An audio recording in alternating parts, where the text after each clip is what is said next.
युवकांवरती आणि युवकांसाठी आहे. हा एक ओपन प्लॅटफॉर्म आम्ही तयार करण्याचा प्रयत्न करतो आहे, ज्या माध्यमातून विचाराची देवाणघेवाण व्हावी. आपल्याला आजचं जे चित्र दिसतं आहे ते अतिशय विद्रूप आहे. मी यासाठी विद्रूप हा शब्द प्रयोग करतो आहे कारण की ज्यांच्या समस्या आहे, आज जो विषय ठेवलेला आहे तो आहे कॉन्ट्रॅक्ट पद्धतीवरती जो सरकारने GR काढलेला आहे, तो विषय धरून आपण आज या सभागृहात बोलणार आहोत. आज जर सकाळी 6:30 वाजता किंवा बाकी म्हणजे दर संडेला काही प्रोग्राम्स होतात ज्याच्यामध्ये DJ वरती नाचासाठी 5,000 मुलं येतात आणि आता मी एका सरांशी बोलत होतो, ते मला म्हणाले की सर अमरावतीहून सुद्धा मुलं येतात. यासाठी मी तो विद्रूप शब्द यूज केला आहे कारण अशी जर परिस्थिती असेल, ज्यांचे प्रश्न आहे तेच जर या प्रश्नाला समजून घेत नसेल तर याचा अर्थ ते जितके जिम्मेदार आहे तितके आम्ही सुद्धा जिम्मेदार आहात. याचा कारण असं, ते येत यासाठी नाही कारण की त्यांना त्यांचे प्रश्नच माहिती नाही मुळात. याचा इम्पॅक्ट काय होणार, याचे परिणाम काय होणार आणि समोरच्या भविष्यामध्ये आपण काय केलं पाहिजे याची गाईडलाईन त्यांना नाही. त्यामुळं आज या ओपन युथ पार्लमेंटच्या माध्यमातून आपला आवाज, आपला बुलंद आवाज प्रत्येक युवकापर्यंत पोहोचावा, यासाठी ही आजची ओपन युथ पार्लमेंट आपण आयोजित केलेली आहे. याच अनुषंगाने आम्ही असाही ठराव घेतला आहे की येणाऱ्या प्रत्येक महिन्याच्या 4थ्या संडेला वेगवेगळ्या विषयांवरती आपण ही ओपन युथ पार्लमेंट घेणार आहोत. याची प्लेस बहुतेक चेंज होईल, पुढच्या वेळेस बहुतेक फ्रीडम पार्क होईल, पण अजून ती निश्चित नसल्यामुळं आपण सध्या कन्सिडर करून चालू की ही इथेच होणार. आणि या पद्धतीची ओपन युथ पार्लमेंट जर दर महिन्यात झाली तर हळूहळू प्रत्येक विषयाला हात घालून तो विषय जनसामान्यापर्यंत, मुख्यत्वे युवकांपर्यंत कसा जाईल यावरती आपण सगळेजण काम करणार आहात. आपण आज या सभागृहात विषय मांडताना जर आपल्याकडे काही आकडेवारी असेल, आपल्याकडे काही त्याचा ठोस पुरावा असेल तर तो तुम्ही अध्यक्षांना, जे आजचे सभापती आहेत त्यांना तुम्ही देऊ शकता. आणि तुमच्या सगळ्या डिस्कशन नंतर जे कन्क्लुजन आहे ते ॲडव्होकेट सचिन मेघाले सर करतील. मला वाटतं उशीर बराच झालेला आहे, 8:30 वाजताचा आज ऑलमोस्ट 9:45 चालू झालेला आहे. जास्त वेळ न घेता मी हा कार्यक्रम ऑफिशियली चालू झाला, हे संसद चालू झाली असं डिक्लेअर करतो. आणि यानंतर नोटिस निकालना पड़ता है, फिर एग्ज़ाम कंडक्ट करना पड़ता है, फिर उसका रिज़ल्ट निकालना पड़ता है और रिज़ल्ट निकालने के बाद उसका मेरिट लिस्ट लगता है. तो अगर इन दिस सेंस अगर हम लोग सोचा जाए तो पूरा 1 साल या 1.5 साल लगता है किसी भी एग्ज़ाम में सिलेक्शन लेने के लिए. और एग्ज़ाम में सिलेक्शन हर कोई नहीं ले पाता. उसके बाद भी बहुत सारे ऐसे बच्चे होते, पीपल्स होते जो अनएम्प्लॉयमेंट होते, जिनके पास बेरोज़गारी होती है. तो इस चीज़ को कवर करने के लिए मास कॉन्ट्रलाइजेशन के बारे में भी ये लोग सोच रहे हैं, ताकि जो भी अनएम्प्लॉयड रेट रहे उनको कॉन्ट्रैक्चुअल बेसिस पे क्या कर सके, वो हायर कर सके. या फिर ये जो एग्ज़ाम है, एग्ज़ाम में कुछ ऐसे पोस्ट है ग्रुप सी और ग्रुप डी, या फिर इनके छोड़ के भी कुछ ऊपर की स्किल्स के जो भी पोस्ट है उनको वो कॉन्ट्रैक्चुअल बेसिस पे हायर करना चाहते हैं, ताकि ये जो प्रोसेस है वो जल्दी हो सके और लोगों को जल्द से जल्द क्या दिया जा सके, एम्प्लॉयमेंट दिया जा सके. लेकिन इस तरह के करने के वजह से ये नहीं सोच पा रहे कि अगर हम जल्द से जल्द लोगों को एम्प्लॉयमेंट देते हैं तो उनका लॉन्ग टर्म जो भविष्य होता है, जैसे कि एग्ज़ाम के थ्रू लगने वाले जो बच्चे होते हैं वो परमानेंट होते हैं, वो 30-40 साल सर्विंग करते हैं और उनके बाद उनको पेंशन, रिजर्वेशन जैसे अलग अलग जो भी फैसिलिटीज़ रहती है वो गवर्नमेंट के थ्रू मिलती है. लेकिन अगर कॉन्ट्रैक्चुअल बेसिस पे एम्प्लॉयमेंट को वो हायर करते हैं तो ये जो फैसिलिटीज़ होती है, ये सारी की सारी फैसिलिटीज़ उनको मिल नहीं पाती है, जिसका परिणाम ये होता है कि उनको हर 1 साल या 2 साल बाद उनको कंपनी स्विच करनी पड़ सकती है, कॉन्ट्रैक्ट स्विच करना पड़ सकता है. और इसका परिणाम ये होता है कि वो एट द एंड मतलब 40-50 साल जब वो बूढ़ा भी हो जाएगा तो भी उसको पेंशन की सुविधा मिलेंगी नहीं, और ना ही उसको आने वाले ओल्ड एज में जीने के लिए जो भी फैसिलिटीज़ रहती है उसके लिए भी उसको स्ट्रगल करना पड़ता है. तो और यहाँ पर कुछ कंपनीज़ भी है जिनके साथ गवर्नमेंट ने टाई अप किया हुआ है. ये सिर्फ अभी से शुरू नहीं हो रहा है, इससे पहले भी 2014 में गवर्नमेंट ने दो ऐसे कंपनीज थे, इनके साथ कॉन्ट्रैक्चुअल बेसिस हायर किया था, और तब से ये उस समय तो ये दो ही कंपनीज के साथ था, लेकिन इस साल ये ऑफिशियली जो भी एग्ज़ाम कंडक्ट करने वाली पोस्ट होती है 9 कंपनीज के साथ ये क्या कर रहे हैं, कॉन्ट्रैक्ट हायर कर रहे हैं, ताकि जितने भी अब यहाँ पर अलग अलग सेक्शंस होते हैं, जैसे कि गवर्नमेंट के होते हैं कुछ पोस्ट होते हैं, कुछ सेमी गवर्नमेंट के पोस्ट होते हैं, कुछ शहरों के पोस्ट होते हैं, कुछ गांव के पोस्ट होते हैं, कुछ हमारे पास नागपुर म्यूनसिपल कॉरपोरेशन के भी बोर्ड्स होते हैं, और भी छोटे छोटे पोस्ट होते हैं जिनको ये क्या करना चाहते हैं, कॉन्ट्रैक्ट देना चाहते हैं। लेकिन कॉन्ट्रैक्ट इन बड़े कंपनीज के थ्रू ही जाएगा, लेकिन ये जो कॉन्ट्रैक्ट रहेगा ये कॉन्ट्रैक्ट कुछ फिक्स नहीं रह सकता। क्यों फिक्स नहीं रह सकता? इसमें बीडिंग होता है। बिडिंग इन द सेंस, अगर इतने सारे कंपनीज को कॉन्ट्रैक्ट दिया जाएगा तो कौन सी कंपनी कॉन्ट्रैक्ट लेंगी ये कौन डिसाइड करेगा? ये डिपेंड करेगा कि मतलब कौन सी कंपनी सस्ते में एम्प्लॉयमेंट प्रोवाइड करा सकती है। इसका डिसएडवांटेज ये होता है कि अगर मैं एक बड़ी कंपनी हूँ और मेरे बाजू में कोई छोटी कंपनी है, मैं अगर कोई कॉन्ट्रैक्ट देना चाहता हूँ कि मैं 100 लोगों को कॉन्ट्रैक्ट ले रहा हूँ 1 करोड़ के ऊपर, लेकिन मेरी बाजू की कंपनी कोई बोलती है कि मैं 90 लाख में ही वही कॉन्ट्रैक्ट लेती हूँ, तो गवर्नमेंट 90 लाख वाले कंपनीज को क्या करेगा, प्रेफर करेगा। वो 90 लाख वाली कंपनी क्या करती है, जो भी वो लोगों को हायर करेंगी उनको वो 9,000 रुपये महीना देंगी, लेकिन जो 1 करोड़ वाली कंपनी होती है वो 10,000 रुपये 11,000 रुपये महीना देती है। तो गवर्नमेंट ये कोशिश कर रही है कि अपना जो गवर्नमेंट का जो सैलरी होता है 30,000 40,000 50,000, इतना पैसा किसी को ना देते हुए 10,000 20,000 15,000 रुपये में काम करा दिया जाए, और बाद में जो लॉन्ग टर्म में जो पेंशन की स्कीम्स होती है पेंशन भी ना देना पड़ सके, और गवर्नमेंट के जितने भी खर्चे होते हैं वो भी बच जाए। ये गवर्नमेंट करना चाहती है। अब ये बचाना क्यों चाहती है, ये क्वेश्चन है हमारा। तो बस मैं इतना बोलना चाहूँगा, बाकी आगे। एक ज्वलंत उदाहरण आहे. कारण असं आहे की माझं स्वप्न होतं एक शिक्षिका बनायचं. त्याच्यामुळे मी B.Ed कंप्लीट केलं आणि 2013 पूर्वी असं होतं की पर्सेंटेजवर सिलेक्शन व्हायचं. माझं असं स्वप्न होतं की मी शिक्षिका बनेन, त्यासाठी मी जीव तोडून मेहनत केली आणि फर्स्ट क्लासमध्ये उत्तीर्ण झाली. त्यानंतर सरकारने TET CTET लागू केली. मग आम्हाला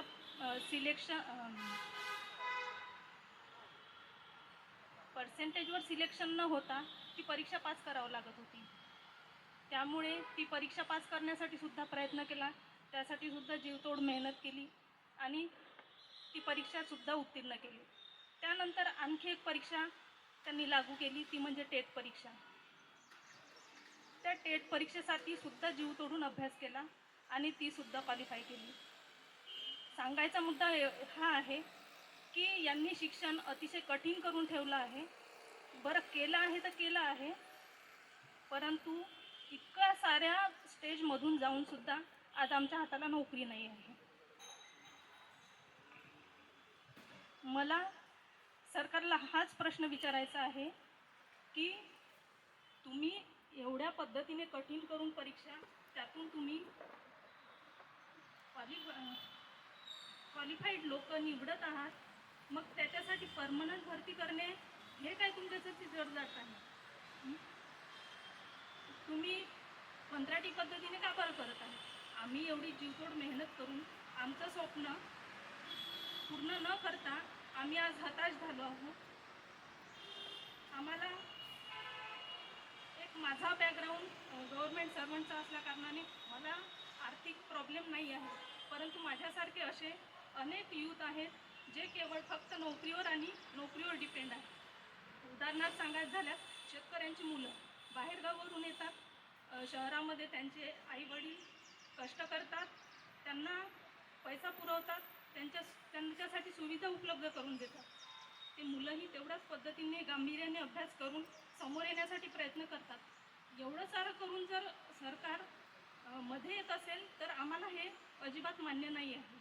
कंत्राटी पद्धतीला माझा कठोर आणि पूर्णपणे जाहीर निषेध आहे.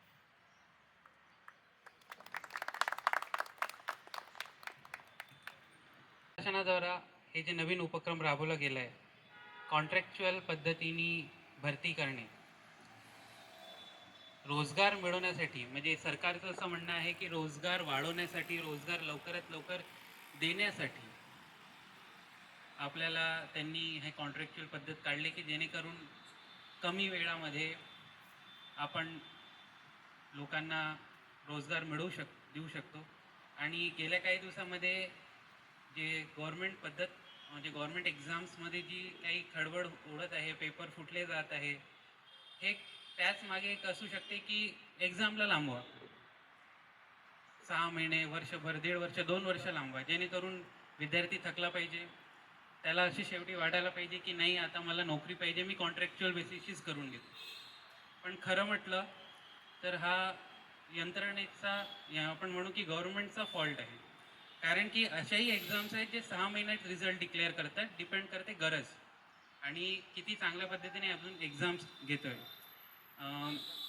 मी देखील बँकिंगच्या एक्झामची तयारी केली आहे. तर 6 महिन्यात रिक्रुटमेंट देतात ते.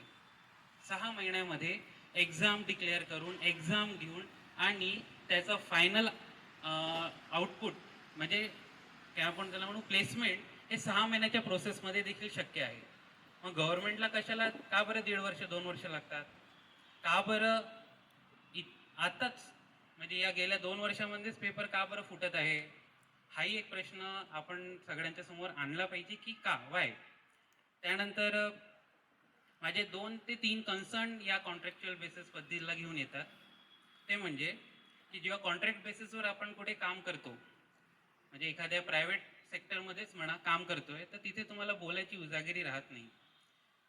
बॉस तुम्ही काही चुकीचं केलं, तुम्ही एखाद्या घडलेल्या वाईट गोष्ट म्हणजे तुमच्यासोबत होतेल्या अन्यायाचा अगर आवाज उचलला तर तुम्हाला टर्मिनेशन दिलं जातं. तर काय खात्री आहे गव्हर्नमेंटची की जो कोणी प्रायव्हेट कॉन्ट्रॅक्टर आहे तो आम्हाला, समजा आमचा 5 वर्षाचा कॉन्ट्रॅक्ट असेल तर तो आम्हाला टर्मिनेट करणार नाही इन बिटवीन. काय खात्री देईल गव्हर्नमेंट या गोष्टीची की आहे?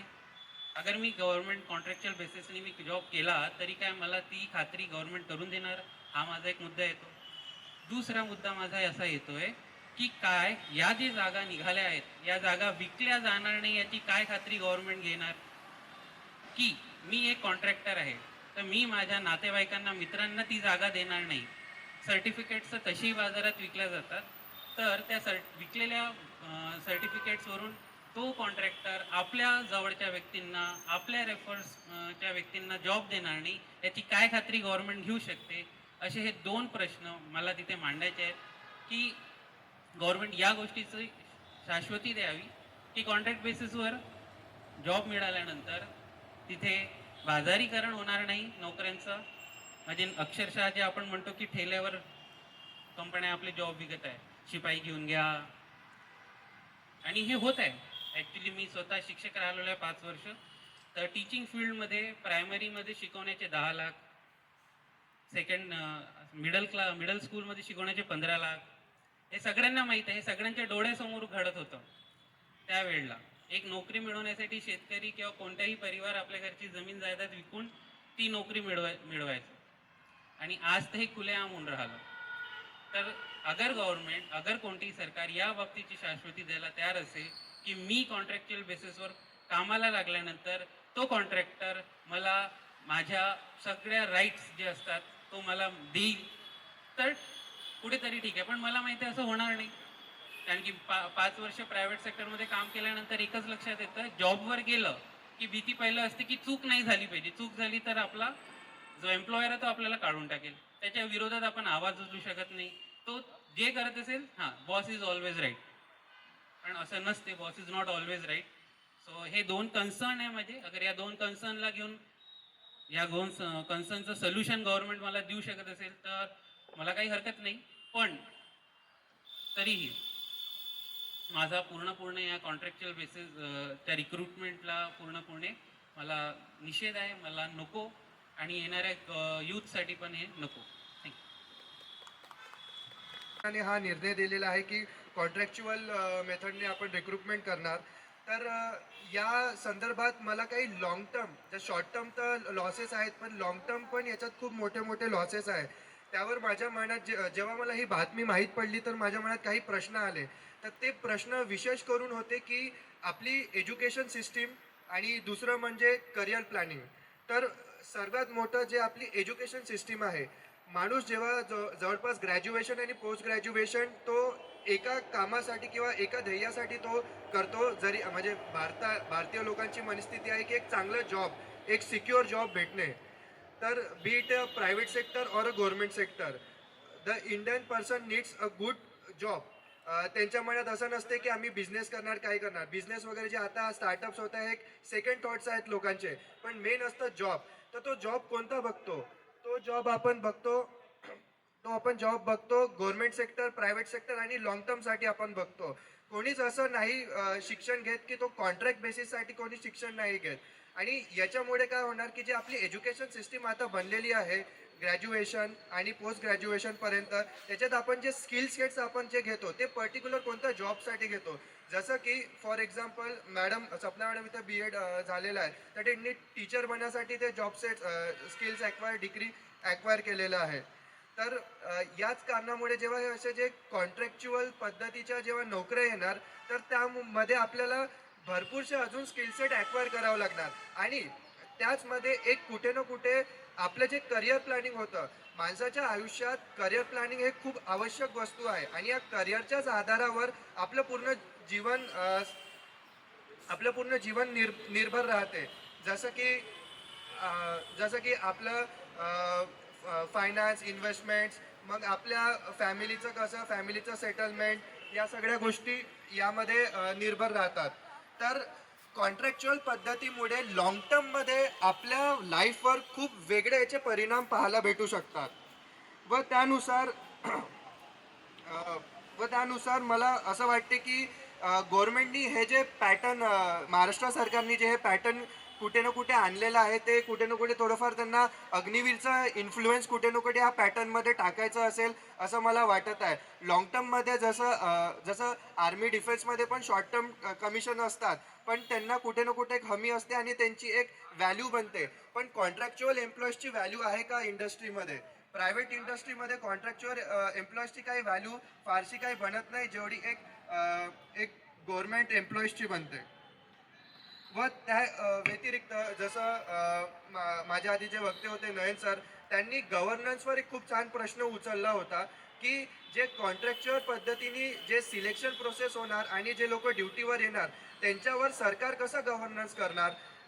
कारण की सरकार हे सगळी प्रोसेस तर प्रायव्हेट सेक्टर कंपनीजला देत आहे. आणि सरकारचं याच्यावर सरकारचा कसा याच्यावर नजरिया राहील, कसं सरकार कंट्रोल करू शकणार?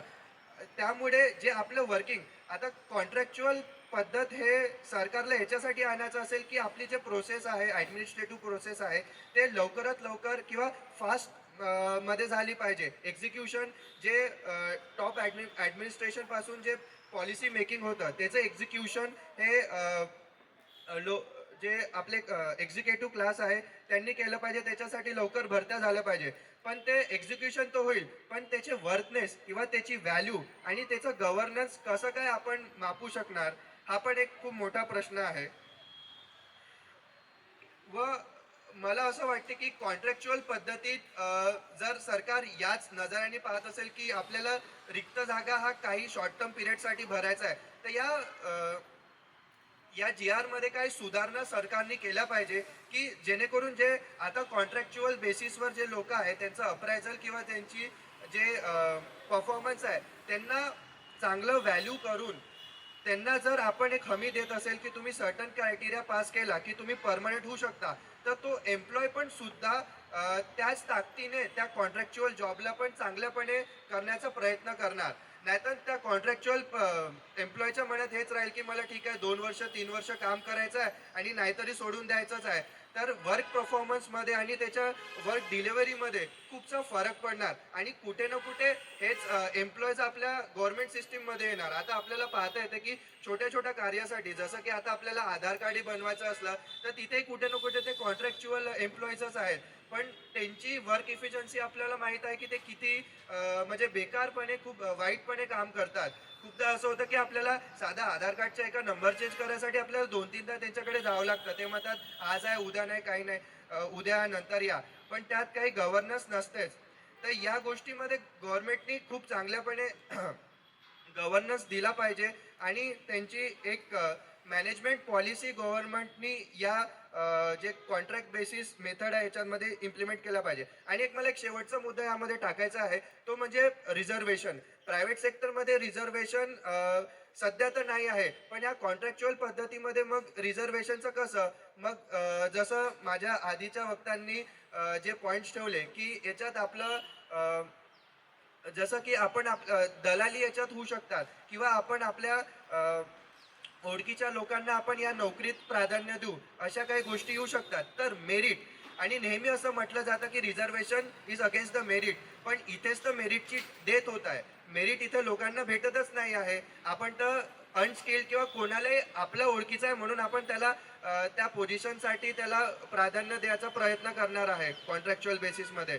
आणि मग या मेरिटचं इव्हॉल्युशन कसं होणार, किंवा आपण सरकार या गोष्टीसाठी काही बरोबर परीक्षा घेणार आहे का, किंवा त्यांचं प्लॅनिंग कसं होणार. सरकारने या सगळ्या गोष्टीला किंवा या सगळ्या सिस्टीमला पब्लिक समोर उभारपणे आणायला पाहिजे, व त्याच्याचनुसार हा जो पर्स्पेक्टिव्ह सरकारने ठेवला, हा जरी शॉर्ट टर्म असेल पण याचा कुठे ना कुठे आपल्या यूथच्या करिअरवर कुठे ना कुठे लॉंग टर्ममध्ये प्रभाव पडू शकतो. याच्यावर पण सरकारने थोडं ना रिसर्च केला पाहिजे. तर हे सगळं सांगून मी थांबतो. धन्यवाद. आणि दुसरी गोष्ट सभापती महोदय, आपण जर युनियन केलं, आपण जर एकत्रीकरण केलं, पण आपण जर एकत्रीकरण जर तिथं जर केलं, ज्याने एकत्रीकरण केलं त्याचं नाव जर माहीत झालं त्याला कंपनीतून हाकलल्या जाते. आज ही या देशामध्ये ही हुकुमशाही चाललेली आहे. प्रत्येक कंपनीचं प्रत्येक शाळा खाजगीकरण झाल्या. आता त्या मॅडमने सांगितलं की माझे डीएड झालेलं आहे, माझी तळमळ होती, माझं बीएड झालं, माझी तळमळ होती की मी शिक्षिका बनेल, पण त्या शिक्षिका बनू शकल्या नाही. की का? खाजगीकरण झालेलं आहे. या देशात हुकुमशाही चाललेली आहे. आजही कॉन्ट्रॅक्ट बेसिसवर जर पोरगा काम करत असेल, बरं कॉन्ट्रॅक्ट बेसिसवर जर तो पोरगा लागला तर याची गव्हर्नमेंट हमी घेत नाही. याची गव्हर्नमेंट का हमी घेत नाही? खाजगीकरणात गेला भाऊ, तू खाजगीकरणात काम कर, कॉन्ट्रॅक्ट बेसिसवर दिलेलं आहे. प्रत्येक कंपन्या कॉन्ट्रॅक्ट बेसिसवर. बरं त्या जर पोरगा मग तिथं जर काम करत असेल, मग त्याला जर 3 वर्ष झाले तर साहेब 3 वर्ष झाल्यानंतर त्याला गॅप देतो. बरं गॅप दिल्यानंतर त्याला कामावर घेतं की नाही घेत हे काही करणार नाही. आज एवढा मोठा गव्हर्नमेंटने ज्ञान प्रकल्प या नागपूर शहरामध्ये उभारला. 2008 मध्ये डब्ल्यू बिल्डिंगचं उद्घाटन आहे. ज्ञान प्रकल्पामध्ये मोठमोठ्या कंपन्या आलेल्या आहेत, पण तिथल्या ज्या कंपन्या आहेत ना साहेब, सभापती महोदय साहेब, तळमळ आहे मनाची की त्या कंपन्या कॉन्ट्रॅक्ट बेसिसवर आज तिथले पोरं काम करतात. बरं कॉन्ट्रॅक्ट बेसिसवर पेमेंट किती वर्कर लोकांना? 13,000. कटकट करून आम्ही 13,000 रुपये देतो, तेवढ्यात तुम्हाला काम करायचं आहे. पण 13,000 तो पोरगा काम करतो. साहेब या नागपूर शहरामध्ये किराया वाढलेला आहे. सभापती महोदय, मनाची अशी जीवाला लागते की आज या नागपूर शहरामध्ये किराया एका रूमचं 2-2 हजार रुपये भाडं त्या पोरांना द्यावं लागतं. गोंदिया, भंडारा, अमरावती कल्ला असो की काटोल कल्ला असो, ती पोरगा इथं काम करतो, कारण त्याच्या क्षेत्रामध्ये त्या कंपन्या नाही. तो पोरगा काम करतोय. आणि मला सांगा 13,000 रुपयात जो पोरगा काम करतोय किंवा त्याची फॅमिली असेल, ते 13,000 रुपयात जर फॅमिली असेल, त्याला जर लेकरं असेल, तर मला सांगा की खरं तो येणाऱ्या पिढीला काय शिकवेल? बरं शिक्षणाचं खाजगीकरण होत चाललं, त्याच्या शिक्षणाचं खाजगीकरण होत चाललेलं आहे. शिक्षणाचं खाजगीकरण म्हणजे गरीब शिकू लागले आणि हे गव्हर्नमेंट शाळा विकू लागले. गरीब शिकू लागले आणि ही गव्हर्नमेंट शाळा विकू लागली. ही व्यवस्था आज आपल्या देशामध्ये निर्माण झालेली आहे. बरं शाळेची फी, नर्सरीचा जर पोरगा असेल त्याची फी 1-1 लाख रुपये. बरं जो पैशावाला, जो भरात जसा श्रीमंत आहे, तो पोरगा फी भरू शकतो, तो पोरगा आपली फी भरू शकतो, त्याचा बाप पोरगा फी भरू शकतो. पण सर्वसामान्य कुटुंबातला पोरगा ज्याची शिक्षणाची इच्छा आहे, जो शेतकऱ्याचा पोरगा ज्याची शिक्षणाची इच्छा आहे, तो खरं शिक्षण शिकू शकतो का? हा एक थोडा मोठा प्रश्न आहे साहेब. सभापती महोदय, शिक्षणाचं खाजगीकरण होत चाललंय. प्रत्येक जिल्हा परिषदच्या शाळा बंद करून आज कारण खोललेली आहे. तिथं गरीबाचा पोरगा शिकू शकत नाही. आणि आपण जर आवाज उठवला, जर आपण जर अन्यायाविरोधात जर बोललो तर आपल्यावर कारवाई केली जाते. हे लोकशाही नाही. तुम्ही काय याला हुकुमशाही म्हणा? याला हुकुमशाही नाही तर काय लोकशाही आहे का? ही साहेब हुकुमशाही या देशामध्ये चाललेली आहे.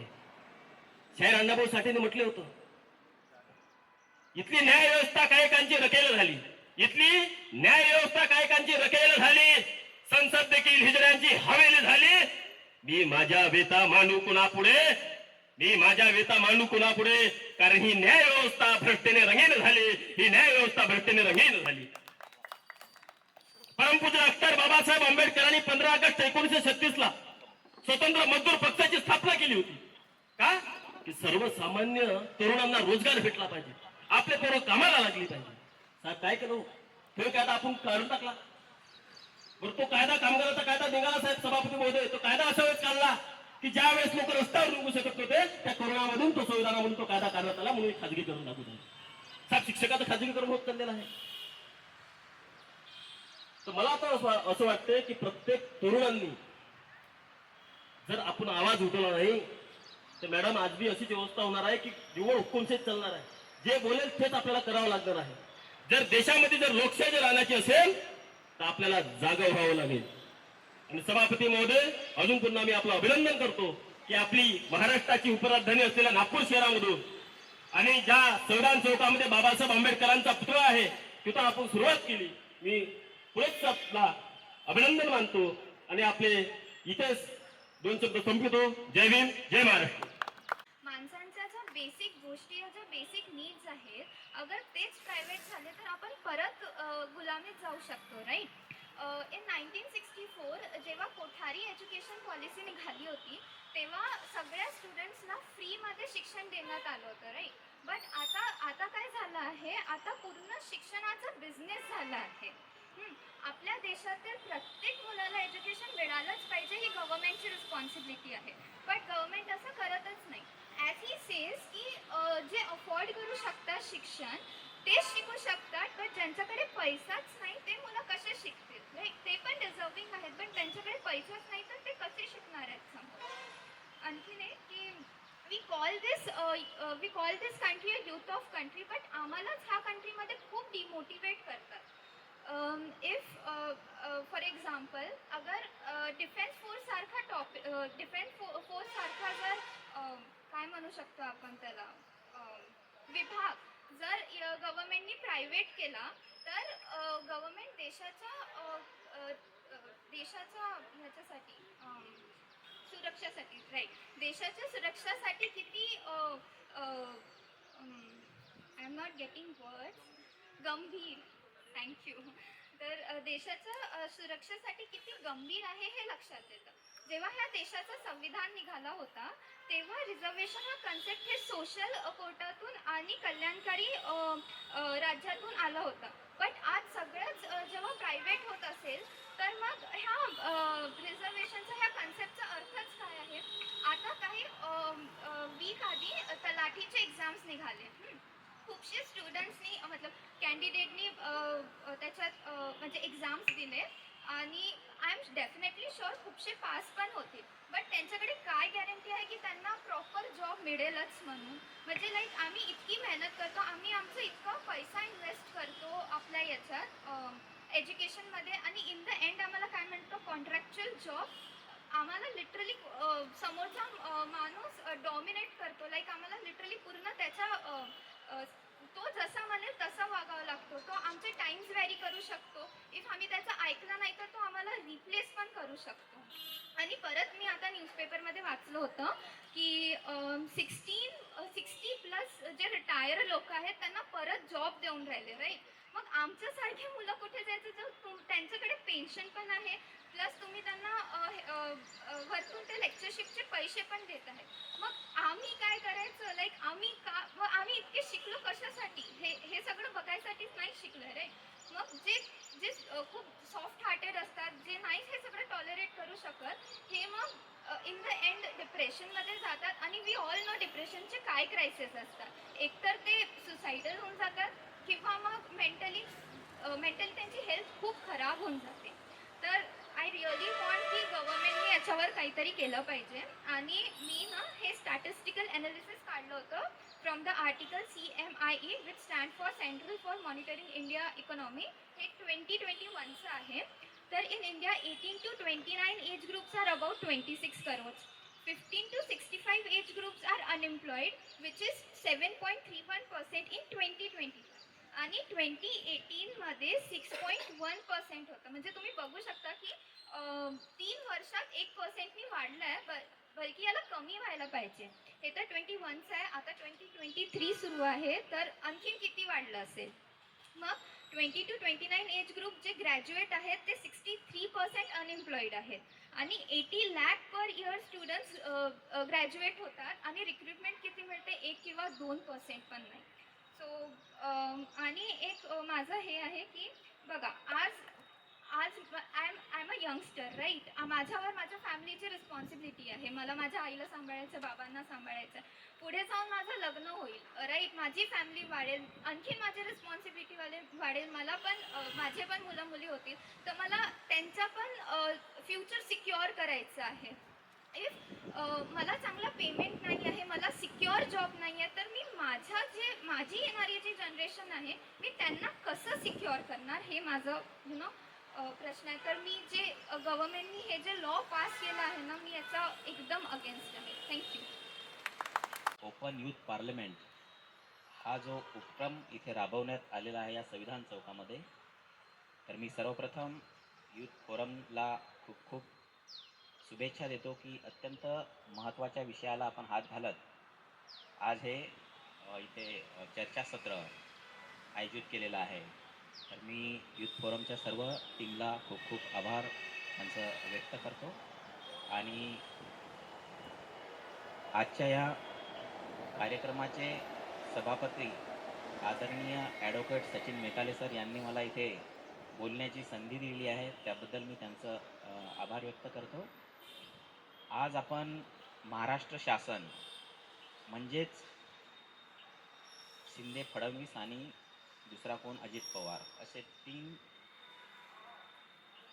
व्यक्तींनी हा जो एक GR पास केलेला आहे, शासकीय नोकरीमध्ये कंत्राटी भरती पद्धतीने यापुढे नोकर भरती होणार. मी सर्वप्रथम तर या GRचा जाहीर निषेध नोंदवतो की हा जो GR काढलेला आहे हा कुठेतरी उपेक्षित शोषित बहुजन समाजाचं खच्चीकरण करण्याचं एक फार मोठं षडयंत्र आहे. आज आपण बघत आहोत इथे समोरच राष्ट्रीय ओबीसी महासंघाचं धरणं आंदोलन चालू आहे. म्हणजे भारतीय संविधानाने, बाबासाहेब आंबेडकरांनी जे संविधानाने जे आरक्षणाची संकल्पना दिलेली आहे की सर्वांना शिक्षा, नोकरी, आरोग्य ह्या ज्या गोष्टी आहेत ह्या अगदी मोफत आणि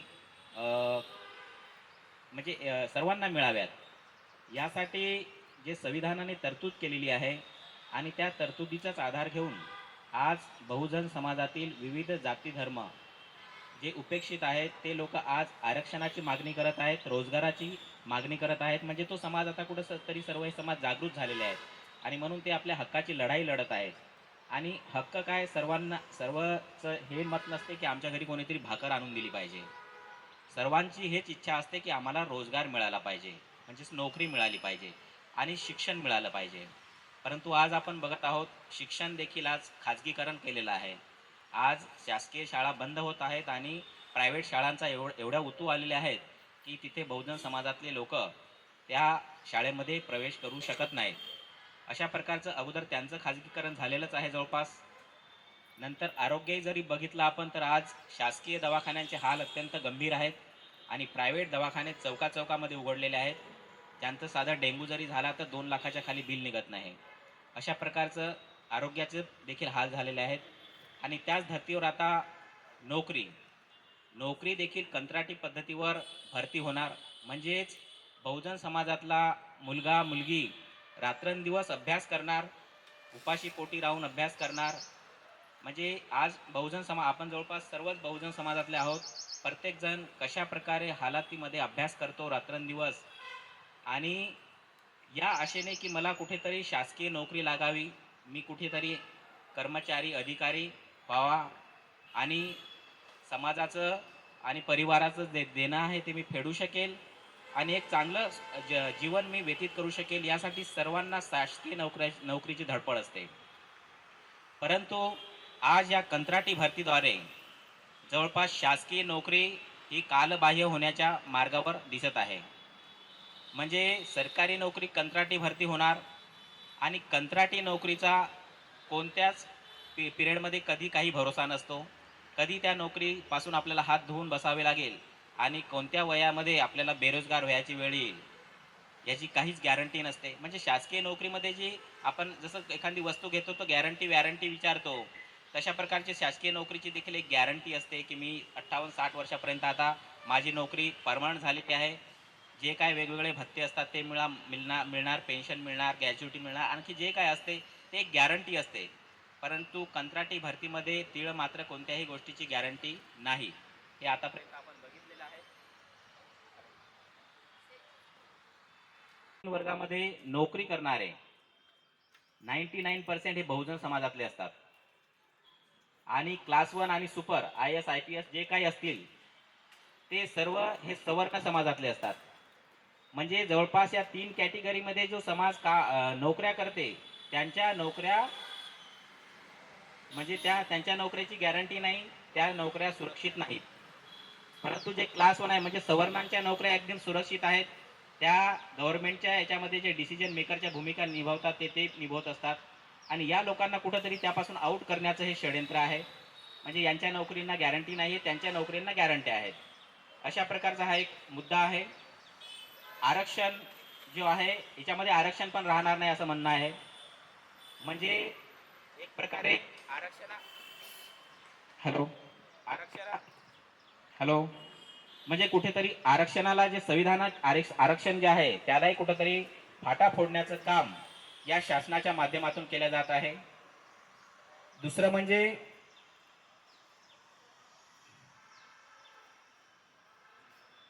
ह्या ज्या कंपन्या आहेत 9 कंपन्यांची नावे आता डिक्लेअर झालेल्या आहेत. ह्या 9 कंपन्या ह्या भरती प्रक्रिया राबवणार आहेत. आज आपण बघत आहोत आतापर्यंत शासनाने ज्याही भरत्या राबवलेल्या आहेत नोकर भरत्या त्यामध्ये खूप मोठे भ्रष्टाचार झालेले आहेत. आज पोलीसमध्ये देखील भरती व्हायचं असेल तर आतमधून 20-20 लाख रुपये घेऊन भरत्या केल्या जातात. तलाठ्याची आताच आपण नुकतीच भरती बघितलेली आहे. किती मोठे पेपर फुटीचे प्रकरण होतात, किती मोठे घोटाळे या नोकऱ्यांमध्ये होतात. आणि आता ह्या ज्या 9 कंपन्यांना जे टेंडर दिल्या जाणार आहे ह्या 9 टेंडर ह्या कंपन्या खरंच प्रामाणिकपणे ही प्रक्रिया राबवणार का, हा खूप मोठा प्रश्न आहे. कारण ह्या आहेत त्या पक्षाशी रिलेटेड आहेत. त्यातला एक आमदार म्हणून त्याचं नाव खूप चर्चेमध्ये येत आहे, प्रसाद लाड म्हणून आहे. त्यांची एक कंपनी आहे. त्या प्रसाद लाडनी कोणत्या तरी पुणे की मुंबईच्या एका बँकेमध्ये खूप मोठा घोटाळा केलेला आहे आणि त्यांची ती कंपनी आहे. म्हणजे अशा प्रकारे भ्रष्टाचारी लोकांच्या कंपन्यांना हे टेंडर दिल्या जाणार आहेत आणि ते नोकर भरत्या करणार आहेत. मग त्या नोकर भरत्या ते प्रामाणिक कशासाठी करणार? त्यांना 15% सेवा शुल्क मिळणार असं पेपरमध्ये वाचलंय मी. परंतु या भ्रष्टाचारी लोकांचं 15% न मन समाधान होईल का त्यांचं? म्हणजे एक प्रकारे ही जी नोकरी मिळणार आहे ते जे रात्रंदिवस अभ्यास करून जो गरीब विद्यार्थी आहे जो नोकरीसाठी धडपडत आहे त्याला ती नोकरी मिळणार नाही. ते कोणत्या तरी एखाद्या भरत्या शेमड्याला 20-25 लाख रुपये घेऊन 50 लाख रुपये घेऊन 1-1 करोड रुपये घेऊन ती नोकरी दिली जाणार आहे. म्हणजे ह्या ज्या कंपन्या आहेत ह्या भ्रष्टाचारी कंपन्या ह्या प्रक्रिया प्रामाणिकपणे राबवणार नाही आणि इथे खूप मोठं नोकरीची खरेदी विक्री इथे चालू होणार आहे. म्हणजे शासनाने ही जे GR काढलेला आहे हा GR एक प्रकारे एक खुलं लायसन्स दिलेलं आहे नोकरीची खरेदी विक्री करण्याचं आणि संविधानिक आरक्षणाला कुठेतरी फाटा फोडण्याचं. अशा प्रकारचं षडयंत्र या माध्यमातून आहे आणि हा त्यांचा दूरगामी असा डाव आहे. कारण आरक्षण न देणं, संविधानातल्या कलमात छाटणी करणं हे आतापर्यंतच्या काँग्रेस भाजपा सरकारने लगातार केलेलं आहे. परंतु आज समाज जागृत होत असल्यामुळे मागण्या जास्त वाढत आहेत, संविधानिक अधिकार लोक जास्त मागत आहेत. म्हणून या संविधानिक अधिकारापासून यांना कोणत्या मार्गाने वंचित ठेवायचं तर अशा प्रकारचं खाजगीकरण करून यांना शिक्षा, आरोग्य आणि रोजगारापासून वंचित करायचं असा या शासनाचा डाव आहे या माध्यमातून. त्यानंतर म्हणजे या नोकर भरतीमध्ये प्रामाणिकता, पारदर्शकता ह्या गोष्टी बिलकुल शून्य होणार आहेत. याचं काहीच खरं नाही आहे. म्हणून हा GR तातडीने मागे घेणे ही काळाची गरज आहे. अन्यथा येणाऱ्या काळामध्ये खूप वाईट परिस्थिती आपल्या सर्वांवर येणार आहे. नुकतंच आपण या अगोदर बघितलं आपल्या बार्टीमध्ये देखील समतादूत प्रकल्प अधिकारी अशी काही पदं जी आहेत ती कॉन्ट्रॅक्ट बेसवर आहेत. नुकतंच त्यांचं मागच्या महिन्यामध्ये मोठा मोर्चा वगैरे चालू होतं, त्यांचं आंदोलन चालू होतं. म्हणजे हे जे कंत्राटीवाले आहेत त्यांना एक पेमेंट तर व्यवस्थित मिळतच नाही, एक मानधनासारखं काही दिल्या जाते, तेही कित्येक वर्ष वाढत नाही, त्यामध्ये वाढ होत नाही आणि कोणत्याही इतर आवश्यक सुविधा त्यांना पुरवल्या जात नाहीत. तर तशीच परिस्थिती इथे देखील होणार आहे. आज MBA आणि मोठ्या मोठ्या PhD सारख्या डिग्र्या केलेल्या विद्यार्थी आपल्याकडं खूप मोठ्या संख्येने बेरोजगार पडलेले आहेत आणि त्यांना जर अशा प्रकारची कंत्राटी बेसची जर नोकरी मिळाली तर त्यांचं नक्कीच भविष्य खूप खराब होणार आहे. कारण ही नोकरी 5 वर्ष देतात की 10 वर्ष भरोसा नाही. त्या कंपनीने जर जास्त मोठा भ्रष्टाचार केला याच्यामध्ये आणि ते जर उघडकीस आला, सहसा तर यांचे भ्रष्टाचार उघडकीस येत नाहीत, परंतु जर आला तर कुठेतरी त्या कंपनीला ब्लॅकमध्ये टाकतील. मग त्या कंपनीने जे आतापर्यंत नोकऱ्या ज्या मुलांना दिलेल्या असतील त्यांच्या मग नोकऱ्यावर कुठंतरी गदा येईल. दुसरी कंपनी येईल, ती कंपनी त्यांना कंटिन्यू ठेवील की नाही गॅरंटी नाही. ते त्यांना हटवण्याचं षडयंत्र करेल. ते म्हणतील नाही आम्ही दुसरे आम्हाला हे करायचं आहे. तर मग तो म्हणाल मी तर 10 लाख दिले, 15 लाख दिले, ते गेले, पुन्हा द्या. म्हणजे अशा प्रकारचे विषय इथे येणार आहेत. म्हणजे जवळपास हे सर्वच कंत्राटी भरती आज याच्यामध्ये केले. आणखी भरपूर आहेत विभाग त्यांचे इथे झालेले नाही, त्यामध्ये लवकरच होईल. म्हणून या कंत्राटीचा तीव्र निषेध आपण सर्वांनी नोंदवणे गरजेचं आहे आणि हा उपक्रम आपल्या फोरमच्या वतीने इथे राबवण्यात येत आहे. हे नक्कीच एक कौतुकास्पद बाब आहे आणि फोरम नेहमीच चांगले चांगले विषय हाताळत असते, मी बघत असतो. तर हाही विषय हाताळला त्याबद्दल मी फोरमच्या टीमला खूप खूप धन्यवाद देतोय आणि बाकी भरपूर वक्त्यांनी या विषयावर खूप सखोल अशी चर्चा केलेली आहे. त्याबद्दल मी आता जास्त बोलणार नाही आणि माझ्या वाणीला इथेच विराम देणार. जय संविधान, जय भारत. चर्चेमध्ये सहभागी झालेल्यांचं सर्वांचं मी मनपूर्वक स्वागत करतोय. आजचे सभापती माझे मित्र सचिन मेकाले यांनी या महत्त्वपूर्ण विषयावरती चर्चा या ठिकाणी घडवून आणत आहेत, त्याच्याबद्दल मी त्यांचेही आभार मानतो. खरं तर या देशाची जी कल्याणकारी राज्याची संकल्पना आहे, या कल्याणकारी राज्याची संकल्पना नेस्तनाबूत करण्याचं काम सध्याचं सरकार करत आहे, हे आपण लक्षात घेतलं पाहिजे.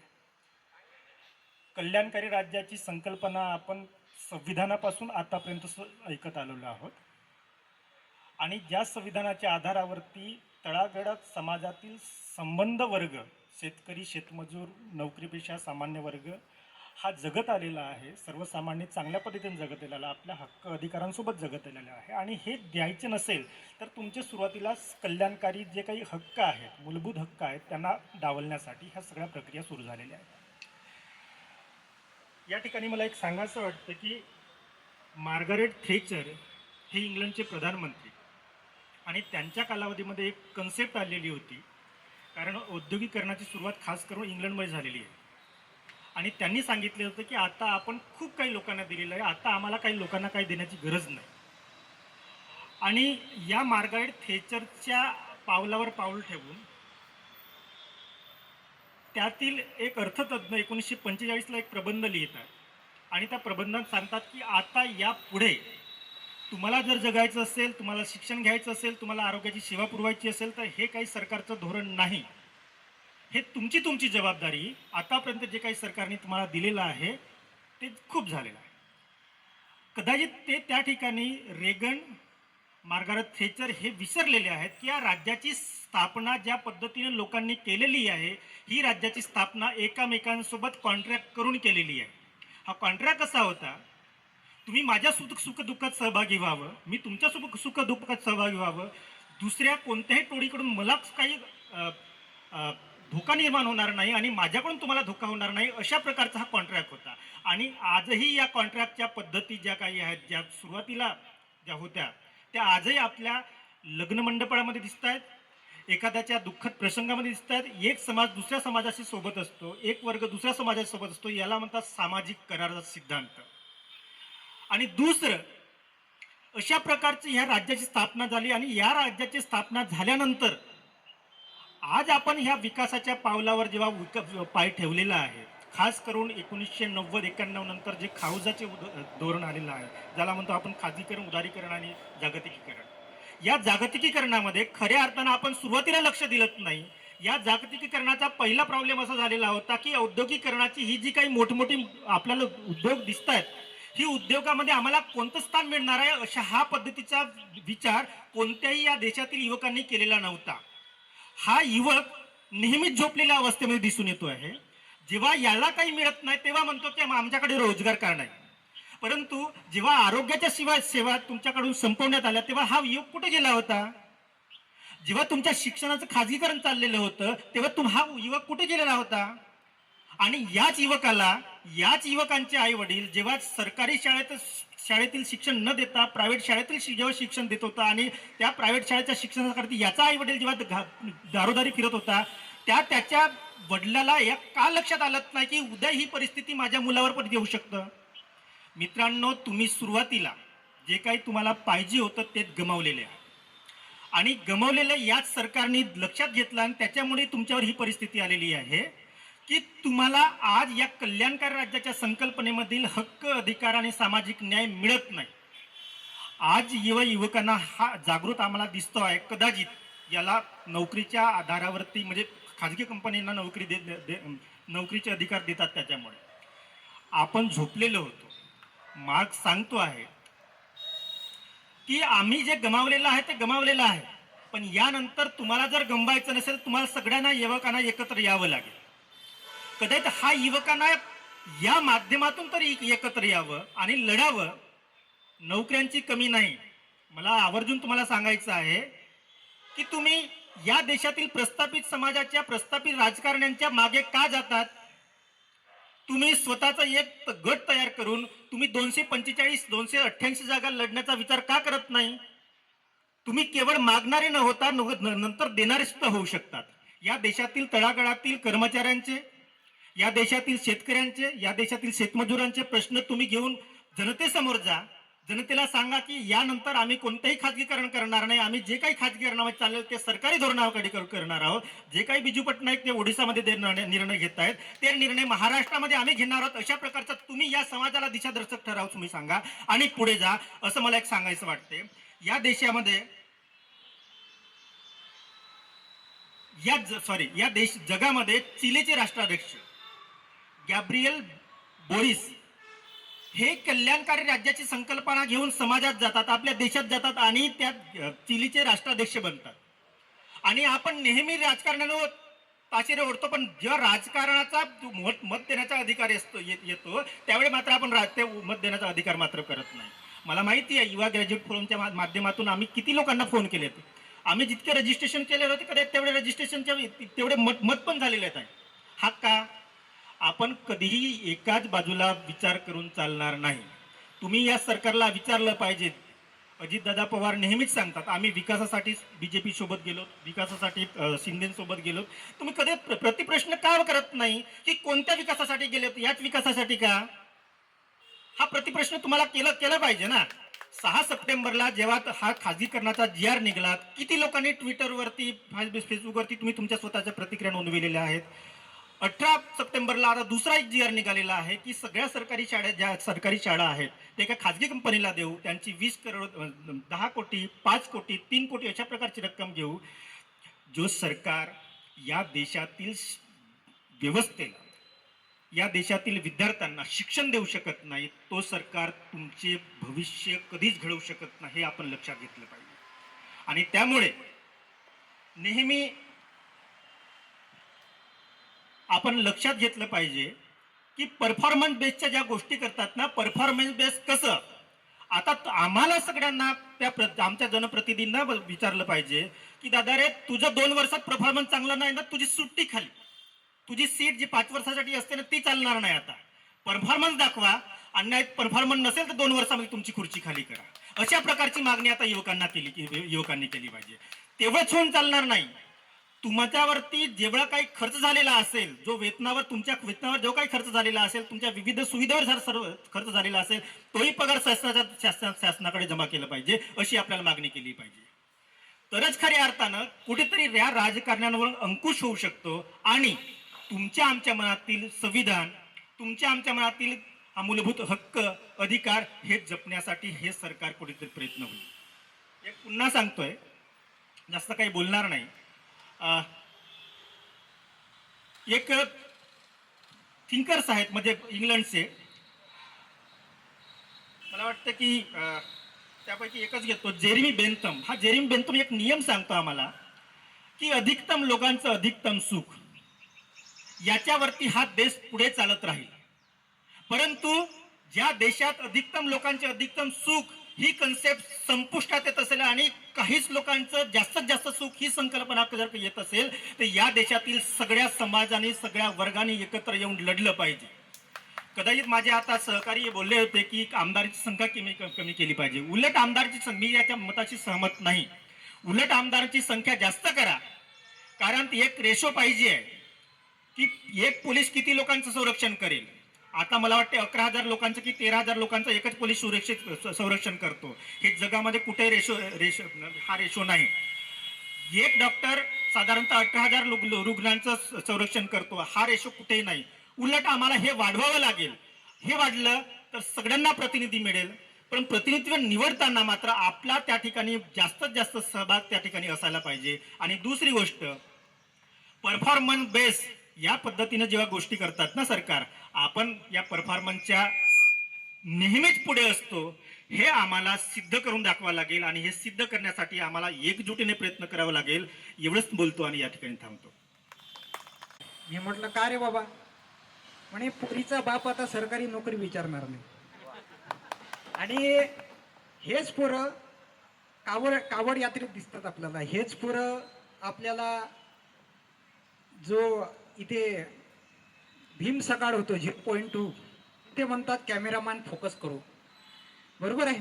आणि सगळ्यात महत्त्वाची गोष्ट, या भारतामध्ये जेव्हा ईस्ट इंडिया कंपनी आली होती, त्या ईस्ट इंडिया कंपनीनं रोजगार हे कंत्राटी बेसवर घेतले होते. आता त्या कंत्राटी बेसवरच्या रोजगारांना, मजुरांना पगार तर भेटत होता, पण प्रश्न विचारण्याचा अधिकार नव्हता. ज्यानं प्रश्न विचारलं त्याला लंबा करून टाकत होते. आता तेच ब्रिटिशांचं शासन या सरकारनं आणलं आणि तुम्हाला हेच लोक सांगत आहेत की तुम्हाला पगार मिळेल. तुम्हाला काय मिळेल? 30 ते 35 हजार रुपये यांनी पगार जाहीर केला की 30 ते 35 हजार रुपये तुम्हाला पगार मिळेल, पण तुम्हाला प्रश्न विचारण्याचा अधिकार राहणार नाही. मी 700 रुपयात 7 वर्ग काढले प्राथमिक शाळेतून. किती? 700 रुपयात 7 वर्ग काढले. आणि आज जर गावातल्या शाळेत गेलो, आता हे कंत्राटी भरती करणार आहेत, गावातल्या शाळेमध्ये गेल्यानंतर मास्तरनं जर काही आमच्याबद्दल दुविधा निर्माण केली तर आम्ही मुख्याध्यापकांकडे जायचो. आता मुख्याध्यापक काय म्हणून? अबे म्हणून मी तर कंत्राटी बेसवर आहे. हो, बरोबर आहे. आणि हे सगळी भयानक परिस्थिती आहे. याच नागपूर शहरामध्ये जामवंतराव धोटे नावाचा एक माणूस होऊन गेला, एक खासदार होऊन गेले. त्यांनी सांगितलं होतं की people gets the government for they deserve, लोगों को उनकी औकात से सरकार मिलती है. आणि म्हणून आपण जो मतदानाचा सरांनी सुंदर मुद्दा मांडला की मतदान जनजागृती झालीच पाहिजे आणि आमदारांची संख्या ही वाढली पाहिजे. प्रतिनिधी ही लोकांमधून, आपल्या सर्वसामान्य चळवळीतल्या लोकांमधून आला पाहिजे. म्हणून म्हणतो की खोक्यात जर नेत्यांनी विकला इमान आहे, खोक्यात जर नेत्यांनी विकला इमान आहे, माणसांनो तुम्हीही विकले मतदान आहे. की खोक्यात जर नेत्यांनी विकला इमान आहे, माणसांनो तुम्हीही विकले मतदान आहे. तुमचीच नाजायज आहे औलाद हे नेते, म्हणून बर्बाद झाली तुमची खानदान आहे. आणि सरकार म्हणते की आमच्या जवळ या रोजगारांचे, या कर्मचाऱ्यांचे पगार करायला आमच्याजवळ पैसा नाही, म्हणून आम्ही कंत्राटी भरती करणार आहोत, असं आपल्याला या 3 आघाडी सरकारनं सांगितलं आहे. आता कुणी म्हणते आम्ही हिंदुत्वासाठी आलो, कुणी म्हणते आम्ही विकासासाठी आलो, आणि कुणी म्हणते आम्ही देश चालवायसाठी आलो. तर ग्रामविकास खात्यातून गिरीश महाजनांनी या देशामध्ये 480 मंदिरांना 5-5 कोटी रुपयांचा निधी दिला. किती? 2400 कोटी, म्हणजे प्रत्येकी 5-5 कोटी रुपयांचा निधी दिला. आणि हेच सरकार म्हणतं की आमच्याकडे मजुरांना, कर्मचाऱ्यांना द्यायला पैसे नाही. एक लक्षात ठेवा, जर या देशामध्ये शाळा निर्माण झाल्या, या देशामध्ये वाचनालय निर्माण झाली, तर आंबेडकर आणि कलाम बाहेर पडतील. मात्र या देशामध्ये जर मंदिर, मस्जिद निर्माण झाले तर इथून आसाराम, बागेश्वर आणि राम रहीम सारखे लोक बाहेर पडतील. तुम्हाला ठरवायचं आहे की आमची मुलं आम्हाला आसाराम, राम रहीम, बागेश्वर म्हणून बाहेर पाठवायची आहे की आंबेडकर, कलाम म्हणून, छत्रपती शिवाजी महाराज म्हणून या समाजामध्ये पाठवायचे, हे तुम्हाला तुमचं ठरवावं लागेल. आणि या समाजामधली परिस्थिती अत्यंत बिकट आहे. हा विषय आपल्याला समजून घ्यायला पाहिजे होता जेव्हा यांनी अग्निवीरची योजना आणली. आणि अग्निवीरमध्ये आर्मीच्या जवानांना सांगितलं की 4 वर्ष तुम्ही अतोनात प्रयत्न करून या, लेको तुम्ही शहीद झाले तरी चालेल, असं सरकार म्हणत आहे. की आमच्या हे लोक जर आर्मीमध्ये रिटायर झालेल्या जवानांना 4 वर्षानंतर जे जवान रिटायर होतील, 4 वर्षानंतर म्हणजे 22व्या वर्षी गेला तर 26व्या वर्षी रिटायर, आता त्या रिटायर जवानांना तुम्ही नोकरी कोणती देणार, असा प्रश्न पत्रकारानं एका बीजेपीच्या आमदाराला विचारला. त्या आमदारानं सांगितलं की आमच्या पक्षाच्या कार्यालयाच्या ऑफिसवर यांना आम्ही सेक्रेटरी ठेवू म्हणून. परिवाराला असते, मग आपलं लग्न होणार तर आपल्या जी वाईफ आहे तिच्या घरच्यांना मुलगा सरकारी नोकर हवा. पण कसं, त्यासाठी प्रिपरेशन चालू होतं. मुलगा शिक्षण घेतो, आई आपले काबाड कष्ट करते, वडील पैसे पुरवतात, बाहेर जातो पुण्याला, इकडे तिकडे शिक्षण घेतो, अभ्यास करतो. ठीक आहे, एवढ्यावरच थांबत नाही. अनेक प्रयत्नात तो अपयशी होतो, पेपर देतो, सगळ्या गोष्टी होतो. मग सरकार एक जाहीरनामा काढते की बाळा आता तुझे जे एक्झाम्स होणार ते कंत्राटी भरतीसाठी होणार. मग तो विद्यार्थ्यांनी करायचं काय, एवढा त्यांनी जे प्रयत्न केलाय आणि तो आपला बी प्लॅन तर रेडी करतच नाही मेन. त्यानंतर कसं होतं की तो बिचारा कुठेतरी हताश, निराश होऊन आपलं सर्वायवल करतं आणि कंत्राटी बेससाठी तो रेडी होऊन जातो. ठीक आहे, झालं. त्यानंतर कसं होतं की कंत्राटी बेसिसमध्ये पारदर्शकता नाही, इथे पण नाही. मध्यंतरी काय, नगरपंचायतमध्ये काही जागा निघल्या होत्या सिटी कोऑर्डिनेटर म्हणून. तर त्याच्यात कसं झालं की समजा मेकाले सर CEO जे पण आहेत त्यांच्या ओळखीचा कोणीतरी XYZ आहे, सिलेक्शन बिलकुल डायरेक्ट जे पण आहे सिलेक्शन झालं. ठीक आहे, त्यानंतर मग 11 महिने खतम झाले, नंतर नवीन जाहीरनामा निघाला, नंतर भरती निघली, त्यात बी एक्झामिनेशन झाले. एक्झामिनेशन्स पण एवढ्या क्लिअर कट होती की नवीन कोणता होतकरू UPSCच्या पण अभ्यास केलेला विद्यार्थी असेल ना, तो सिटी कोऑर्डिनेटरचा पेपर पास करूच शकत नाही. एवढा खतरनाक जे प्लॅन्स होतं त्यांचे. मी पण दिला होता तो, मी पण नाही पास झालो होतो. ॲक्च्युली इंटरव्ह्यूमध्ये पास झालो होतो, पण जे रिटर्नमध्ये आहे ना नाही झालो होतो. ऑलरेडी क्वेश्चन्स तसे होते. ठीक आहे, त्यानंतर हे झालं साऱ्या गोष्टी. जसं आपल्याला माहिती आहे की एज्युकेशन सेक्टरमध्ये आपल्या अनेक वक्त्यांनी सांगितलेलं आहे की प्रायव्हेटायझेशन झालं, मी काही जास्त काही बोलणार नाही. हॉस्पिटल्समध्ये पण तसंच झालेलं आहे, डिफेन्समध्ये तसंच झालेलं आहे. ठीक आहे, पण आता एक महत्त्वाचा विषय औद्योगिकरण. आता कॉर्पोरेट सेक्टरमध्ये एक बहुत लॉजिकल शब्द HR लोकांनी निर्माण केलेला आहे, payroll, off roll, second party, third party, अमका ढमका XYZ. इथे पण तसंच की तू 3 वर्ष नोकरी करशील, 2 वर्ष करशील तर तुला फॅसिलिटीज मिळणार, नाहीतर नाही. आपले विद्यार्थी काय, हाईक मिळली इकडून तिकडे तिकडून इकडे चालतंच आपलं, म्हणजे आपण परमनंट तिथे पण प्रायव्हेटायझेशन मध्ये होणार नाही आहे. ठीक आहे, आता याच्यानंतरचा एक साधा आपला राईट्स बद्दल बोलतो मी, जास्त काही बोलणार नाही. आता समजा कंत्राटी बेसिसमध्ये आपली निवड पण झाली, ठीक आहे, मान्य आहे मला, मी निवड झालं.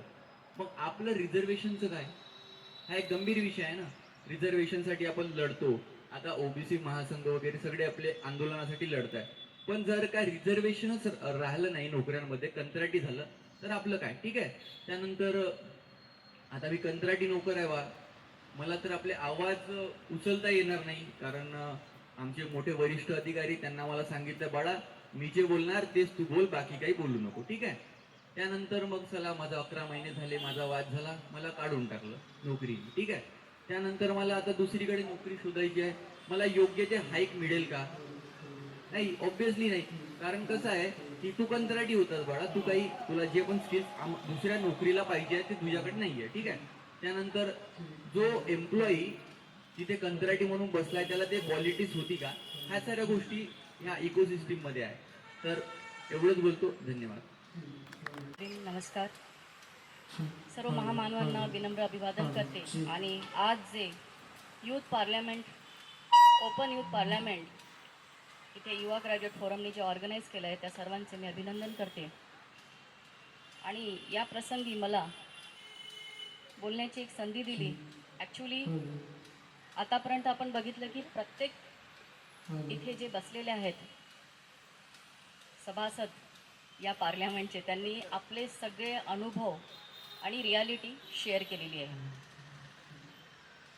तर एक हास्यास्पद प्रश्न आहे, सचिनचा नेहमीच असतो, म्हणजे आज मी सचिन ॲडव्होकेट सभापती साहेबांचा असतो, की आधीच लग्न होण्याची परिस्थिती नाही आहे, मुली मिळत नाही आहे बेरोजगारीच्या प्रश्नामुळे, आणि आता जर कंत्राटी आलं तर कसं होईल. मी तर म्हणतो की पहिले यांनी पत्र पाठवायला पाहिजे की साहेब माझं कसं होणार, जे की कंत्राटी पद्धतीने जे लागू होणार आहे आमचं कसं होणार. मॅडम मी सेल्फ एम्प्लॉईड आहे, कंत्राटी नाही.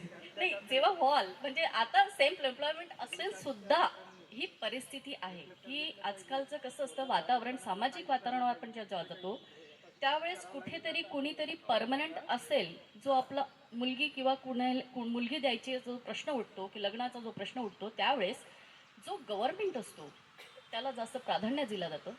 आज प्रायव्हेट जॉब्समध्ये सुद्धा त्या व्यक्तीवर इतकं फेथफुल नसतं. त्याच्यामध्ये गाडी बंगला सगळं काही असेल, शेती असेल गावीकडे, त्यावेळेस हे होतं. आणि आता तर अशी कुऱ्हाड मारली या सरकारने, कल्याणकारी सरकारने, की या मुलांची आशा, या मुलांचे प्रश्न, या मुलांचं मेहनत याच्यावर कुऱ्हाडच मारली. नेस्तनाबूत करण्याचा प्रयत्न यांनी जो चालवला आहे याबद्दल आपण सर्व बेरोजगार युवकांनी याचा तर निषेध करायलाच पाहिजे. खरं तर यासाठीच युवा ग्रॅज्युएट फोरम आज जो इथे आपण एक पार्लमेंट घेत आहे, आज इथे उपस्थित आहे, खरं ॲक्च्युली गरज म्हणजे कोणत्या दिशेने चाललेला आहे देश याच्यावरही आपण आत्ताच मान्यवरांनी अतिशय चांगले मुद्दे मांडून सांगितलेलं आहे की आता डोळे उघडा. बाबासाहेबांनी म्हटलं होतं की तथागत मला डोळे बंद नसलेला नको, मला डोळे उघडे असलेला तथागत हवा आहे. म्हणजेच ह्याच्यामध्ये सुद्धा प्रत्येक जो इथला युवक आहे या युवकांनी आता आपले डोळे उघडायला पाहिजे. निव्वळ हा इव्हेंट तो इव्हेंट याच्यावर लक्ष केंद्रित न करता मोज मजा, म्हणजे आता तर ह्या युवकांचं वय आहे मोज मजा करण्याचं, एक सेटलमेंट व्हायचं, परंतु या सेटलमेंटमध्ये यांना जो हा लढा द्यावा लागत आहे याच्याबद्दल खरंच या सरकारला म्हणावं, यांना जाब विचारायला पाहिजे आणि या सरकारचा आपण निषेध करायला पाहिजे. मी सुद्धा माझ्या एजमध्ये 8 परीक्षा गव्हर्नमेंटच्या पास केलेल्या आहेत, परंतु माझ्यामध्ये अशी कोणती गुणवत्ता नव्हती की ज्यामुळे माझं सिलेक्शन झालेलं नाही आहे. त्यानंतर लेक्चरशिप केली आणि आता त्यानंतर एक स्वतःचं स्कूल टाकलेलं आहे, म्हणजे सेल्फ एम्प्लॉयमेंट केलेलं आहे. आता त्यांनी म्हटलं की बाबा तुम्ही तुमच्या पायावर स्वतःच तुम्ही तुमचं काहीतरी करा, म्हणून आता आपला हा उद्योगधंदा सुरू झालेला आहे. शिक्षणाचं बाजारीकरण, आरोग्याचं बाजारीकरणच मरेल, कारण की एक पेशंट गेला तरी तो 2 लाख म्हणजे आता डेंग्यू झाला तर 2 लाखाच्या वरच जातो. म्हणजे ज्या इथल्या मूलभूत सुविधा आहे, जे आमचे हक्क आहेत या देशाचे नागरिक म्हणून, जे आमचे हक्क आहे ते हक्क आज आपले संपूर्णपणे डावलल्या जात आहे आणि सरळ खरं इथे हुकुमशाही येणार नाही तर आलेली आहे, हे आज सिद्ध झालेलं आहे मला असं वाटतं. आणि ही जी हुकुमशाही आहे या हुकुमशाहीसाठी याचा निषेध करण्यासाठी आपल्या सर्व तरुण मंडळींना इथे रेडी व्हायचं आहे.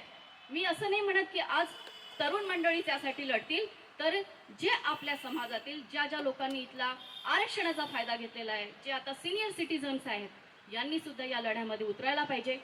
आणि मला असं वाटतं की ही जी सिस्टीम्स आज आपण बघतो आहे या सिस्टीममध्ये आजपर्यंत ब्रिटिश कालीनमध्ये आपण गुलामगिरीमध्ये होतो, परंतु स्वातंत्र्य मिळाल्यावर सुद्धा या सिस्टीममध्ये फक्त जे काही सवर्ण आहेत त्यांनीच आपल्यावर राज्य केलेलं आहे. आणि हा जो बहुजन वर्ग आहे या बहुजन वर्गाची नेहमीच दिशाभूल कुठल्या तरी कोणत्या तरी गोष्टीमध्ये त्याला इन्क्लूड करून त्याचे जे मार्मिक प्रश्न आहे हे कधीच त्याचे स्वतःचे मार्मिक प्रश्न सोडवण्याचा कधीच कुठल्याही राजकीय मंडळींनी केलेला नाही आहे, इथे दिसून येत आहे. त्याच्यामुळेच आज आपल्याला इथे लढायचं आहे. आणि एक म्हणजे हे एक सांगायचं आहे की जेव्हा पहिले आपलं काय गेलं, शिक्षण गेलं, म्हणजे गरिबाचं शिक्षण गेलेलं आहे, खाजगीकरणामुळे गरिबाचं शिक्षण गेलेलं आहे. दुसरा आपलं आरोग्य गेलं, म्हणजे आपल्या 3 मूलभूत गरजा असतात, शिक्षा, आरोग्य आणि रोजगार. ह्या 3 मूलभूत गरजा आहे माणसाच्या जीवन जगताना. परंतु ह्या 2च्या नंतर आता तिसऱ्यावर जो इथे हत्यार उचललेला आहे, म्हणजे हा जो GR काढून त्यांनी लोकांच्या म्हणजे ह्यातल्या युवकांचा जो आत्मविश्वास खच्ची करण्याचा प्रयत्न केलेला आहे, त्या गोष्टीवर म्हणजे या गोष्टीचा आपल्याला आता निषेध करायचा आहे. मी तर सर्वांना म्हणजे विनंती करेल किंवा एक म्हणजे सांगेल की आता आपल्याला घरात बसायचं नाही आहे. आता आपल्याला घरात बसायचं नाही. आपल्याला आता महापुरुषांचे विचार डोक्यावर घेऊन नाचायचं नाही, तर आपल्याला त्या विचारांचं अवलोकन करून या गोष्टीला आपल्याला कशी मात देता येईल यासाठी आपल्याला आता प्लॅनिंग करायची आहे. आणि मला असं वाटतं की इथल्या सर्व मंडळींनी आज इथे मनात ठरवलेलंच आहे, त्याचमुळे ते इथे आज आलेले आहेत. आणि आज जी दिशा इथे निर्देश केले जाईल त्यासाठी आम्ही सगळेजण कार्यरत राहू. इतकं बोलते आणि इथेच थांबते. जय संविधान. सभी संत और महापुरुषों को अभिवादन करते हुए मैं आगे बढ़ता हूँ. कार्यक्रम में उपस्थित सभी मान्यवरों को मैं अभिनंदन करता हूँ. हम यहाँ किस लिए और किस चीज के लिए यहाँ उपस्थित हुए हैं, आप सभी जानते हैं. बस हम अपने अपने अंदाज में, अपने अपने शब्दों में वो प्रतिक्रियाएं दे रहे हैं. तो जैसे कि न्यूज में हमने देखा है, सारी जगह बात चल रही है कि गवर्नमेंट ने जो GR निकाला हुआ है, ये GR बिल्कुल हमारे लिए अच्छा नहीं है. तो मैं सहमत हूँ इस बात से कि ये GR का विरोध होना चाहिए.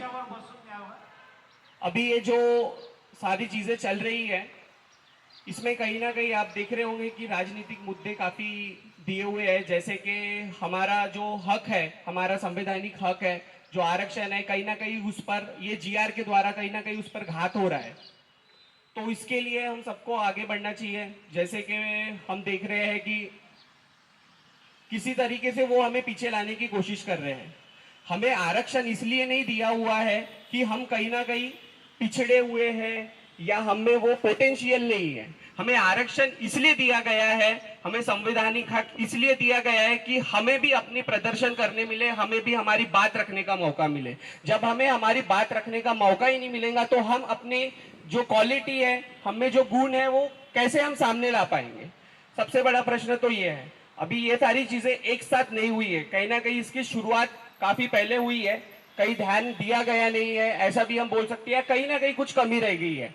अभी मैं आपको एक चीज बताना चाहूंगा कि मैं एक समय पे कहीं इंटरव्यू देने के लिए गया था. वहाँ इंटरव्यू में मैं काफी सारी प्रिपरेशन करके गया. तो वहाँ पे मुझे ऐसा लगा कि जो सवाल मुझे एक्सपेक्ट थे वो कहीं ना कहीं नहीं पूछे गए. उन्होंने मेरा नाम पूछा, मेरा सरनेम जाना, मैंने बोला मेरा नाम गौरव विजय शिंदे है. तो सेकेंड प्रश्न उनका ये था कि आपकी कास्ट क्या है. तो कहीं ना कहीं मुझे एकदम शॉक लगा कि ये कैसा आपने सवाल पूछ लिया. तो उन्होंने पूछा नहीं मैंने जनरली इस तरीके से पूछा. तो कहीं ना कहीं मुझे उस समय पे वो चीज तो कहीं ना कहीं खटकी, या जो भी चीज आप बोल सकते हैं. मगर मैंने कुछ मेरे जो बड़े थे उनसे भी डिस्कस किया, तो उन्होंने मुझे ये बोला कि जाने दो बेटा, ये सारी चीजें होती रहती है. तो ये चीजों की छोटी छोटी शुरुआत तो हो ही गई थी, मगर हम लोगों ने उसको इस तरीके से इग्नोर करते गए और आज वो चीज बड़ी होती जा रही है, हम सभी देख रहे हैं. तो अभी हमने एक छोटी सी चीज मैं आपको बताता हूँ कि पहले भारत में अंग्रेज आए, उन्होंने मसाला बेचा, तो हमने बोला हाँ मसाला ही तो बेच रहे हैं और क्या कर रहे हैं, और राज करके चले गए.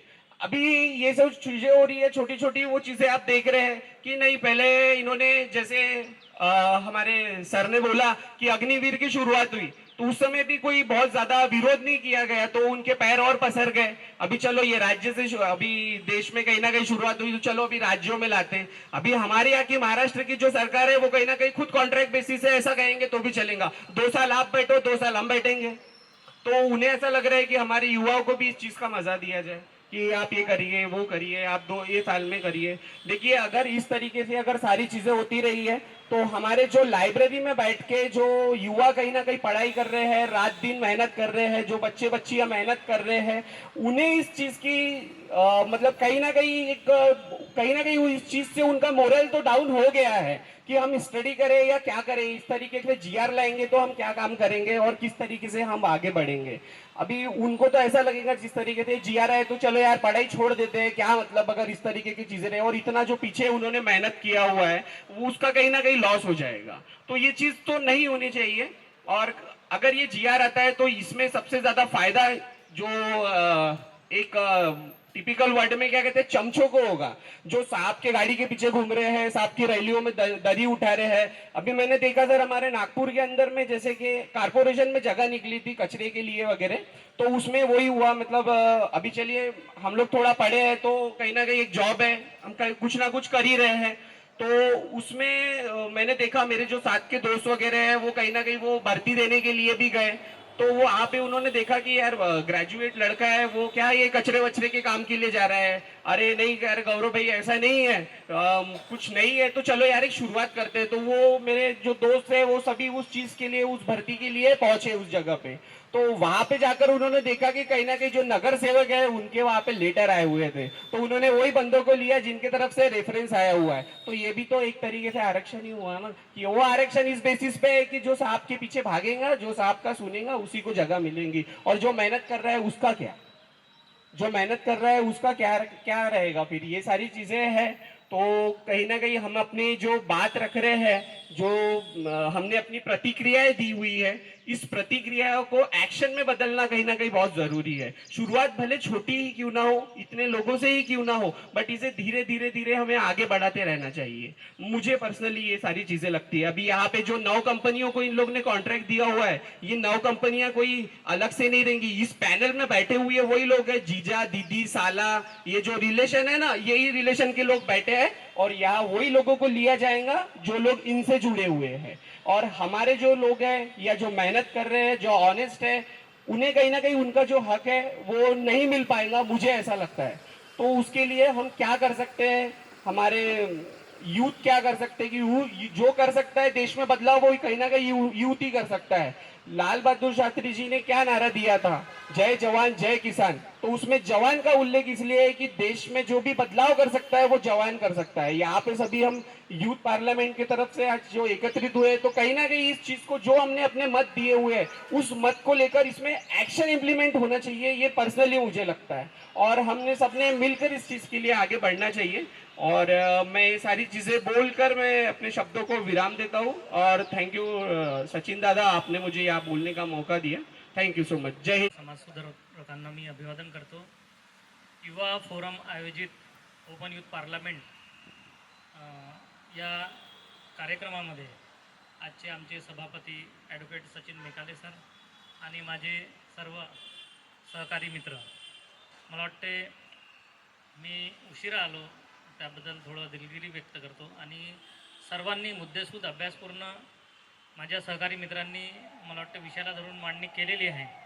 पण या इथे मी एक अधोरेखित करू इच्छितो आणि सांगू इच्छितो की हा जो शासक वर्ग आहे, हा शासक वर्ग आम्हाला हजारो वर्षापासून कोणते ना कोणते नवीन कारण शोधून आम्हाला गुंतवून ठेवत असतो। म्हणजे आम्ही शिकायचं, नोकऱ्या करायच्या आणि यांच्या बरोबरीत यायचं, हे यांना कुठंतरी खटकते। म्हणजे जे वर्णव्यवस्था आहे त्याच्यानुसार त्यांची मानसिकता तयार झालेली आहे आणि त्यामुळे हे नवीन नवीन योजना, यांची एक टीम या पद्धतीच्या योजना काढण्यासाठी कार्यरत, दिवसरात्र कार्यरत असते। आणि आमचे जे लोक आहे, विद्यार्थी आहे, यांना कुठंतरी गुंतवून कसं वर्षभर ठेवता येईल याच्यासाठी विचार करते आणि याच्यासाठी कार्यरत हा सुद्धा मुद्दा तसाच आहे। जर आम्ही शिकलो, आम्ही मुख्य प्रवाहात आलो आणि यांच्या बरोबरीने हे जसं वागतात, प्रदर्शन करतात, आणि आम्ही जर आलो यांच्याबरोबर, यांना कुठंतरी अडचण होईल हे नक्की त्यांनी समजून घेतलेलं आहे। म्हणून आपल्याला ह्या सगळ्या प्रायव्हेटायझेशनच्या आणि खाजगीकरणाच्या ह्या सगळ्या योजना जे हे सरकार आणत आहे, एकीकडे सांगते की हिंदूचं सरकार आहे आणि अत्याचार हिंदूंवर करते, कारण पर्सेंटेज जे आहे 80% जरी आपण हे केलं, बहुजन समाजाचं 80% पर्सेंटेज हे हिंदू समजले जाते. जर आपण त्याच्यात संवैधानिक ज्या आपली ओळख आहे SC ST OBC हे काही प्रमाणात जागरूक लोक जर सोडले तर सर्वजण हिंदू म्हणून काउंट होते. आणि हिंदू म्हणून आलेली सरकार किंवा विकासासाठी आलेली सरकार हे हिंदूवरच कोणत्या प्रकारे अत्याचार करते हे त्यांच्या लक्षात येत नाही.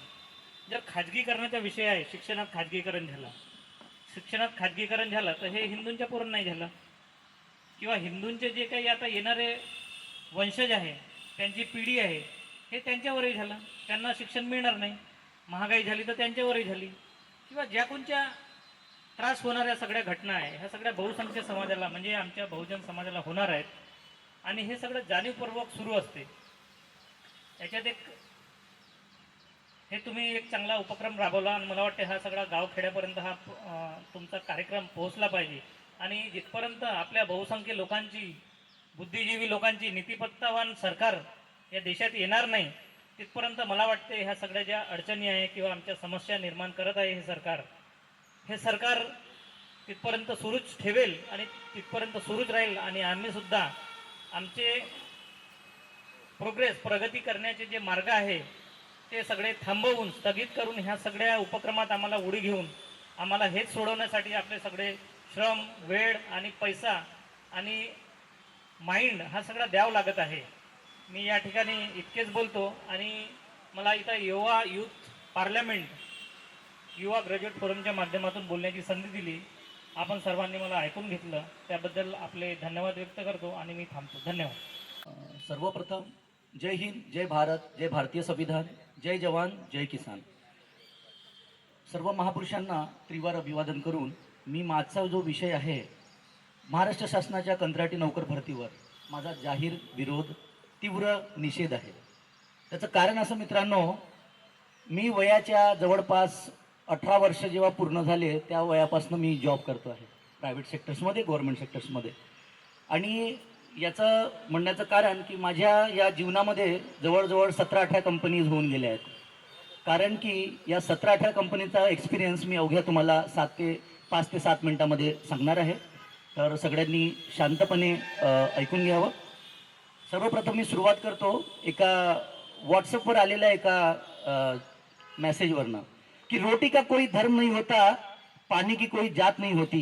रोटी का कोई धर्म नहीं होता, पानी की कोई जात नहीं होती. जहाँ इंसानियत है जिंदा वहाँ मजहब की बात नहीं होती.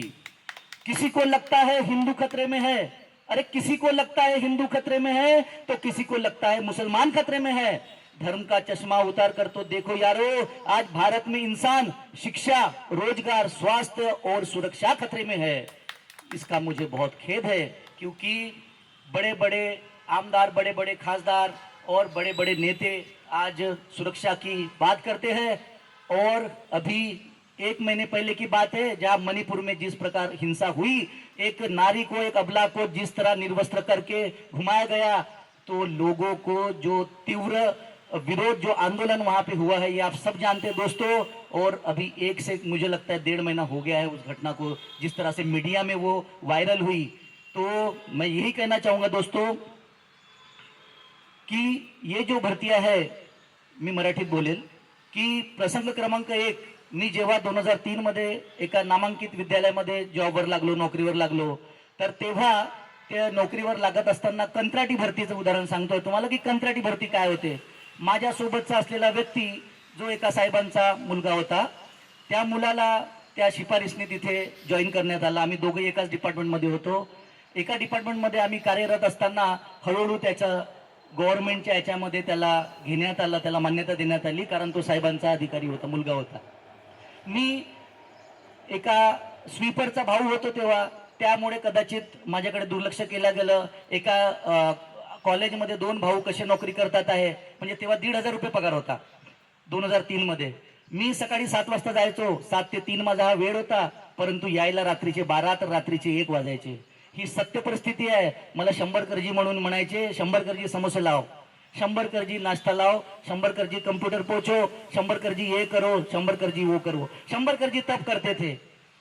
क्यों करते थे? क्योंकि 100 करजी का पहला जॉब था. 100 करजी को पता ही नहीं था टाइम रेगुलेशन क्या है. मित्र हो, कंत्राटी भरती जर आज झाली तर कंत्राटी भरतीमध्ये तुमचे 8 तास जे आहे कामाचे ते 12 तास कधी होतील, 16 तास कधी होतील तुम्हाला कधीच कळणार नाही. परमपूज्य डॉक्टर बाबासाहेब आंबेडकर यांनी दीर्घ काळ अभ्यास करून अतिशय सूक्ष्म पद्धतीने सामान्य माणसाच्या पीडा सहन करून त्यांना समजलं. बऱ्याच त्या महापुरुषांनी याच्यावर अभ्यास केला. कामाचे 12 तासावरून 8 तास करण्यात आले. का बरं करण्यात आले? की कोणताही व्यक्ती 8 तासापेक्षा जास्त तास काम करू शकणार नाही. तरी देखील आजची ही जी प्रायव्हेट ऑर्गनायझेशन्स आहेत, कंत्राटी भरतीच्या पद्धतीने आपण जर काम करू तर आपले 8 ते 12 तास होतील. हे तेवढंच सत्य आहे. प्रसंग नंबर 2, जेव्हा मी दुसऱ्या कंपनीमध्ये गेलो, त्या कंपनीमध्ये तिचं नाव घेत नाही मी, कारण उगीच त्यांना वाईट वाटेल. त्या कंपनीचा रेशो कसा होता की तुम्हाला ज्युनियर एक्झिक्युटिव्ह म्हणून मी त्या पदावर जॉईन झालो. त्या पदावर जेव्हा जॉईन झालो तर तिथे टर्म्स अँड कंडिशन पहिले असे होते की तुम्हाला 2 महिनेपर्यंत पगार मिळणार नाही ॲज एक्झाम्पल कंत्राटी भरती, कारण आपण प्रायव्हेट एम्प्लॉई आहे. 2 महिने पगार मिळणार नाही. त्याचा मागचा हेतू काय की 2 महिने या माणसाने, या आपल्या एम्प्लॉईनी इथे काम करावं. 2 महिन्यानंतर 3ऱ्या महिन्यामध्ये त्याचा पगार देऊ, म्हणजे 2 महिन्याचा पगार त्याचा शिल्लक असतो कंपनीकडे. जेव्हा हा जाईल तर आपल्याला 2 महिन्याचा पगार देऊन जाईल. अशी ही हुकुमशाही इथे चाललेली आहे. प्रसंग नंबर 3, एका नामांकित प्रायव्हेट कंपनीमध्ये मी जेव्हा जॉब करायला गेलो, तिथे जवळजवळ 3.5-4 वर्ष मी काम केले. तिथे ती पॉवर प्लांटची कंपनी होती, रोडची कंपनी होती. त्यात ते टेंडर मिळायला गेले. आता तुम्हाला माहीत असेल 2011-12 मध्ये कोल स्कॅम हा घोटाळा झाला. त्या कोल स्कॅमच्या घोटाळ्यामध्ये आमच्या कंपनीमध्ये तेव्हा जवळजवळ 4,000 एम्प्लॉई होते, पूर्ण all over Nagpur, all over महाराष्ट्रामध्ये मिळून. तो घोटाळा उघडकीस आल्यामुळे या 4,000 लोकांचे घर, जे आज एक व्यक्ती 4,000 म्हणजे गुणीला 4 करा तुम्ही, म्हणजे 16,000 लोकांचे घर आज रस्त्यावरती आले असं म्हणता येईल. बऱ्याच लोकांना दिवाळा घोषित झालं. मालकांनी बऱ्याच करोड रुपयांचं लोन घेतलं. करोड रुपयाचं लोन घेऊन 4 वर्ष 5 वर्ष कंपनी चालवली आणि त्याच्यानंतर दिवाळा घोषित केलं. नागरिकांचा पैसा हा बँकेमध्ये गेलेला पैसा बुडाला आणि जो बुडालेला पैसा आहे तो त्यांनी काही पैसा आपल्या याच्यात ठेवला, काही पैसा यांनी मोकळा केला. याच्यात नुकसान मित्र हो आपल्याच लोकांचं झालं, आपल्याच नागरिकांचं झालं, आपल्याच एम्प्लॉईंचं झालं. पुढे प्रसंग नंबर 4 जेव्हा येतो की एका हॉस्पिटलमध्ये, नामांकित हॉस्पिटल इथेच याच भागात आहे, त्या हॉस्पिटलमध्ये मी तिथे असिस्टंट मॅनेजर IT म्हणून मी तिथे काम केलं. जेव्हा मित्र हो सिव्हिल वर्क असतं, जेव्हा ती बिल्डिंग एखाद्या जमिनीवर खाली जागा असते, भव्य दिव्य तुम्ही इमारत बघता 12 मजली 15 मजली, त्या बिल्डिंगला उभं करण्यासाठी एक मजूर आपल्या दिवसरात्र मेहनत करून तिला उभं करतो. त्याच्याच पद्धतीने मी पण त्या कंपनीमध्ये काम केलं. छान दिवस रात्र तिथे पण माझा जायचा वेळ होता, पण यायचा वेळ नाही. जेव्हा मित्र हो 15 महिने त्या कंपनीत, खाजगी कंपनीमध्ये मी काम केलं, तर तेव्हा इन टाइम आणि आउट टाइम असं कोणीच विचारत नव्हतं. परंतु जेव्हा ती माझं प्रोजेक्टवर कंप्लीट झालं, प्रोजेक्टवर कंप्लीट झाल्यानंतर माझा 10चा टाइम होता, मी 10:30ला 11ला काय आलो आणि रात्री 9 ते 10 मला वाजायचे तिथे, कारण प्रोजेक्टवर तुम्ही सगळे टास्क कंप्लीट केल्याशिवाय तिथून जाऊ शकत नव्हते. ही व्यवस्था मित्रांनो प्रायव्हेट कंपनीमध्ये आहे. का आहे तर ही कंत्राटी भरती, खाजगीकरण अशाच पद्धतीने हे होणार आहे. आणि ते केल्यानंतर छोट्या छोट्या क्षुल्लक कारणावरून मला त्या कंपनीतनं टर्मिनेट केलं गेलं. टर्मिनेट केलं गेलं म्हणजे मजबूर केलं की भाई तुम्ही रेजिग्नेशन टाकून द्या, तुमचं झालेलं काम झालं आहे. मी म्हटलं साहेब हे जर तुम्हाला पाहिजे होतं तर आधीच सांगायला पाहिजे होतं की भाई आम्हाला तुमची गरज फक्त 1च वर्षासाठी आहे. मी डिसाईड केलं असतं मी दुसरी कंपनी सोडून तुमच्या कंपनीत कशाला आलो असतो. जर ते तुम्हाला 1 वर्षासाठी एम्प्लॉई हवा आहे, 2 वर्षासाठी हवा आहे, तर तुम्ही त्या पद्धतीने करा, कॉन्ट्रॅक्ट असाईन करा, ज्याला गरज असेल तो येईल. परंतु प्रायव्हेट कंपनीमध्ये आज 6 महिन्यानंतर माणूस टेम्पररीवर असतो, 6 महिन्यानंतर परमनंट होतो. त्याचे PFचे भत्ते, त्याचे प्रोफेशनल टॅक्स, अजून काही त्याला इन्शुरन्स पॉलिसी वगैरे हेल्थ पॉलिसी असते ती त्याला मिळते, त्याच्या कुटुंबास त्याला उपयोगी पडते. परंतु तरी देखील त्या सगळ्या गोष्टीला लक्ष घेता त्यांनी एक न ऐकता क्षुल्लक कारणावरनं शोकॉज नोटीस दिले, त्यांनी अजून नोटीस दिले आणि डिपार्टमेंटल इन्क्वायरी न करता, संविधानिक रित्याचा वापर न करता त्यांनी बेदखल केलं.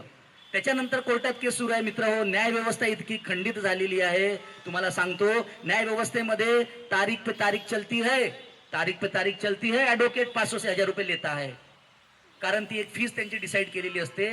मित्र हो जी न्याय व्यवस्थित जे वकील पक्ष आहे त्या वकिलांनी माझ्या या गोष्टीकडे लक्ष द्यावं. कृपया तारखेवर तारखेनं घेता त्या जजमेंट जे करतात जे वकील जे असतात त्यांना ज्या विचारायला पाहिजे की आज युवा जो आहे तो दुसऱ्या मार्गावर येतात, त्याला मजबूर केला आहे. आणि 100 लोकांना किती लोक जातात? फक्त 10% लोक जातात, कारण त्यांना माहिती आहे न्याय व्यवस्थेमध्ये काही भेटत नाही. तर हेही एक भानगड आहे. आज कमी वेतनामुळे रोजगार जो आहे कमी झाला आहे.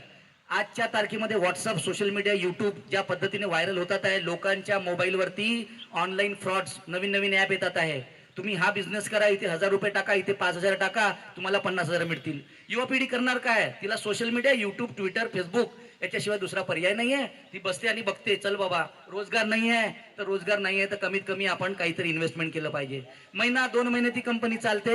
मोठा जेव्हा करोडोचा, जेव्हा 5,000चे 50,000 गुंतवणूक होते, जेव्हा ती गुंतवणुकीमध्ये वाढतात, तेव्हा हा बेरोजगार असलेला युवक माझा हा कुठेतरी धरल्या जातो आणि कुठेतरी त्याच्या आहारी जातो. गरीब मुले मित्र हो, शेतकरी मुले जे शेतामध्ये शिक्षण करतं, बाबासाहेबांनी काय सांगितलं आरक्षण देऊन की चांभाराचा मुलगा चांभार नको व्हायला, कुंभाराचा मुलगा कुंभार नको व्हायला, शेतकऱ्याचा मुलगा शेतकरी नाही व्हायला पाहिजे. तर कुंभाराचाही मुलाने डॉक्टर बनायला पाहिजे, इंजिनियर बनायला पाहिजे, IPS ऑफिसर बनायला पाहिजे. शिक्षण आज मित्रांनो, शिक्षण काय, कॉर्पोरेशन स्कूल बंद झालेले आहेत. आज शिक्षणच जर तुम्ही देणार नाही, आज आमदार खासदारांच्या या शाळा, ह्या जितक्याही सरकारी आपल्या प्रायव्हेट शाळा आहेत, त्या शाळा आमदार आणि खासदार लोकांच्या आहेत. तर ज्या शाळा आहेत, आपण कधीच ज्या विचारत नाही की गव्हर्नमेंट शाळा, कॉर्पोरेशन शाळा का बरं बंद करण्यात येत आहे. कारण त्याचं एकच कारण आहे, आता दिल्लीमध्ये ज्या सरकारने गव्हर्नमेंट स्कूलला अपडेट करून, रंगावटी करून छान व्यवस्थित केलं, तशा इथे पण शाळा व्हायला पाहिजे. शिक्षण आज एक काय झालं, एक बाजार बनलेला आहे. तुम्ही ज्याच्याकडे 1 लाख लोक सांगतात, मी माझ्या पोराची अमुक अमुक शाळेमध्ये ॲडमिशन केली, मी 2 लाख रुपये काय दिलं, त्याला काय म्हणतात, डोनेशन दिलं. अरे बाबा मूर्खा, तू एका पहिल्या वर्गामध्ये ॲडमिशन करायसाठी 2 लाख रुपये डोनेशन दिलं. जेव्हा त्याचा तो 10वी 12वी पास होईल, जेव्हा त्याला ॲक्च्युअल त्या शिक्षणाची गरज राहील, तेव्हा तुझ्याकडे पैसाच राहणार नाही. सरकार म्हणते आजची सरकार, युवकांनो तुमच्याकडे रोजगार नाही आहे तर भजे तलो, पकोडे तलो. अरे फकोडे तलायचे असते तर मग शिक्षण कशाला घेतलं असतं. मी मान्य करतो की शिक्षणाचा हा पायरी जो आहे तो रोजगार पाना ही मकसद नहीं है, लेकिन रोजगार अगर नहीं होगा तो मेरा घर कैसे चलेगा. आज जर एखादी दुकान जरी आपण बघितलं मित्र हो, त्याची पगडी 1.5 ते 2 लाख रुपये असते, तो युवा कुठे जाणार. त्याची 2 लाख रुपये पगडी द्यायची त्याच्याकडे ताकद नसते. त्याच्यानंतर 8 ते 10,000 रुपये हा मिनिमम रेंट असतो. तुमचं ते कुठलेही तुम्ही व्यवसाय टाका, त्या व्यवसायामध्ये तुमचं उत्पन्न होवो की न हो, तुमच्या घरमालकाला काही त्याच्याशी घेणं देणं नाही, तुम्हाला तो किराया त्यांना द्यावाच लागतो. तर हा एक मुद्दा आहे मित्र हो. त्याच्यानंतर गुलामगिरीकडे वाटचाल. आता मला सरकारला हे विचारायचं आहे की जर बेरोजगारी इतक्या प्रमाणात वाढते आहे तर सरकारने विचारायला पाहिजे की ज्यांचे ज्यांचे उद्योगधंदे डुबलेले आहेत त्या त्या ओनर्सला त्यांची एक सभा भरवली पाहिजे. त्यांना विचारलं पाहिजे की बाबा तुमच्या मिहानचा प्रकल्प जो आला, तुमच्या ज्या कंपन्या होत्या त्या डुबलेल्या आहेत, तर त्या कशा आपल्याला उभाराव्या लागतील. मिहान नुसतं नावाखाली आहे. एक मला वाटते 2009 की 10 मध्ये यशवंत स्टेडियममध्ये लाखो लोक पब्लिकला आले. मिहानच्या नावाखाली बरेच लोकांच्या जमिनी गेल्या. जे ओनर होते, शेतीचे मालक होते, त्यांना लाखो रुपये घेऊन त्यांना जमिनी ते आज नौकर बनून गेले. गाड्या घेतल्या, घोड्या घेतल्या, घर बांधले, पण त्याच्यानंतर आता खायला अन्न नाही, अशी परिस्थिती देखील आली आहे. महोदय, कंपन्यांची विक्री झाल्यामुळे नोकऱ्या ह्या पूर्णपणे संपलेल्या आहेत. आपण ही जी तडजोड करतोय, आज 5-6 वर्षानंतर गव्हर्नमेंट जॉब आलेले आहेत. आज आपल्या या तुम्ही हल्ली उदाहरण देतोय मी, तलाठी भरतीच्या 5,000 जागा आणि 11 लाख विद्यार्थ्यांच्या वरती संख्येने लोकांनी आज आवेदन दिले आहे, ऍप्लिकेशन दिलं आहे. 11 लाख गुणीला जर तुम्ही 1000 रुपये जरी केले तर आज करोडो रुपये होतात. तर हा प्रश्न कोण विचारणार. तरी आपल्या युवा फोरमचे मला काही व्हॉट्सअपवर दिसलं, आपल्या काही युवा फोरमच्या लोकांनी तिथे आवेदन दिलं कमीत कमी कार्यालयात जाऊन की नाही, ही 1000 रुपये फीज, ही 900 रुपये फीज जास्त होते महोदय. 300 रुपये फीज किंवा 200 रुपये फीज ही भरपूर आहे. राहणार नाही. जवळजवळ महाराष्ट्रामध्ये 2-2.5 लाख पदे हे रिक्त आहे आणि यासाठी आणि सुमारे जवळजवळ 32 लाख विद्यार्थी हे MPSCच्या माध्यमातून, सरळ सेवेच्या माध्यमातून महाराष्ट्रातील तरुण तयारी करत आहे. पण या 32 लाख युवकांना हे सरकार आश्वासन देणार का की तुम्हाला आम्ही सरकारी नोकरी देणार. पण हे सरकारने आता हा युवकांसोबत पालक असतील, आई असतील, वडील असतील, शिक्षक असतील, यांनी सुद्धा आता रस्त्यावर उतरून सरकारचा या GRच्या माध्यमातून विरोध केला पाहिजे. तसंच या निर्णयाच्या माध्यमातून सरळ सेवा ज्या पद्धतीनं सरकारमध्ये काम करत असतील कर्मचारी, या प्रशासनातला एक दबाव जो आहे तो दबाव जो कमी होईल, भ्रष्टाचार वाढेल आणि खाजगीकरण, या ज्या 9 कंपन्याला खाजगीकरणासाठी आपण सरकारने मान्यता दिलेली आहे त्या GRच्या माध्यमातून, तर यात ते आपल्या पद्धतीचे उमेदवार किंवा आपले जे जवळचे व्यक्ती आहेत ते भरण्याचा प्रयत्न करेल आणि या माध्यमातून भ्रष्टाचाराचं प्रमाण वाढेल, तसेच ज्या लोकाभिमुख जे काम करण्याची पारदर्शकता आहे, जे आज ट्रान्सपरन्सी चालू आहे, ते कमी होतील आणि मग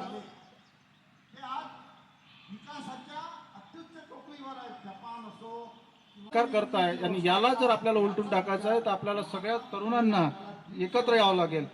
ज्या पद्धतीत शेतकरी शेतमजूर एकत्र नाही आणि आमचा बाप ह्या एका दाण्याचे लाख दाणे करण्याचं धाडस ठेवतो, तेव्हा शेतकरी हा एकत्र येत नाही.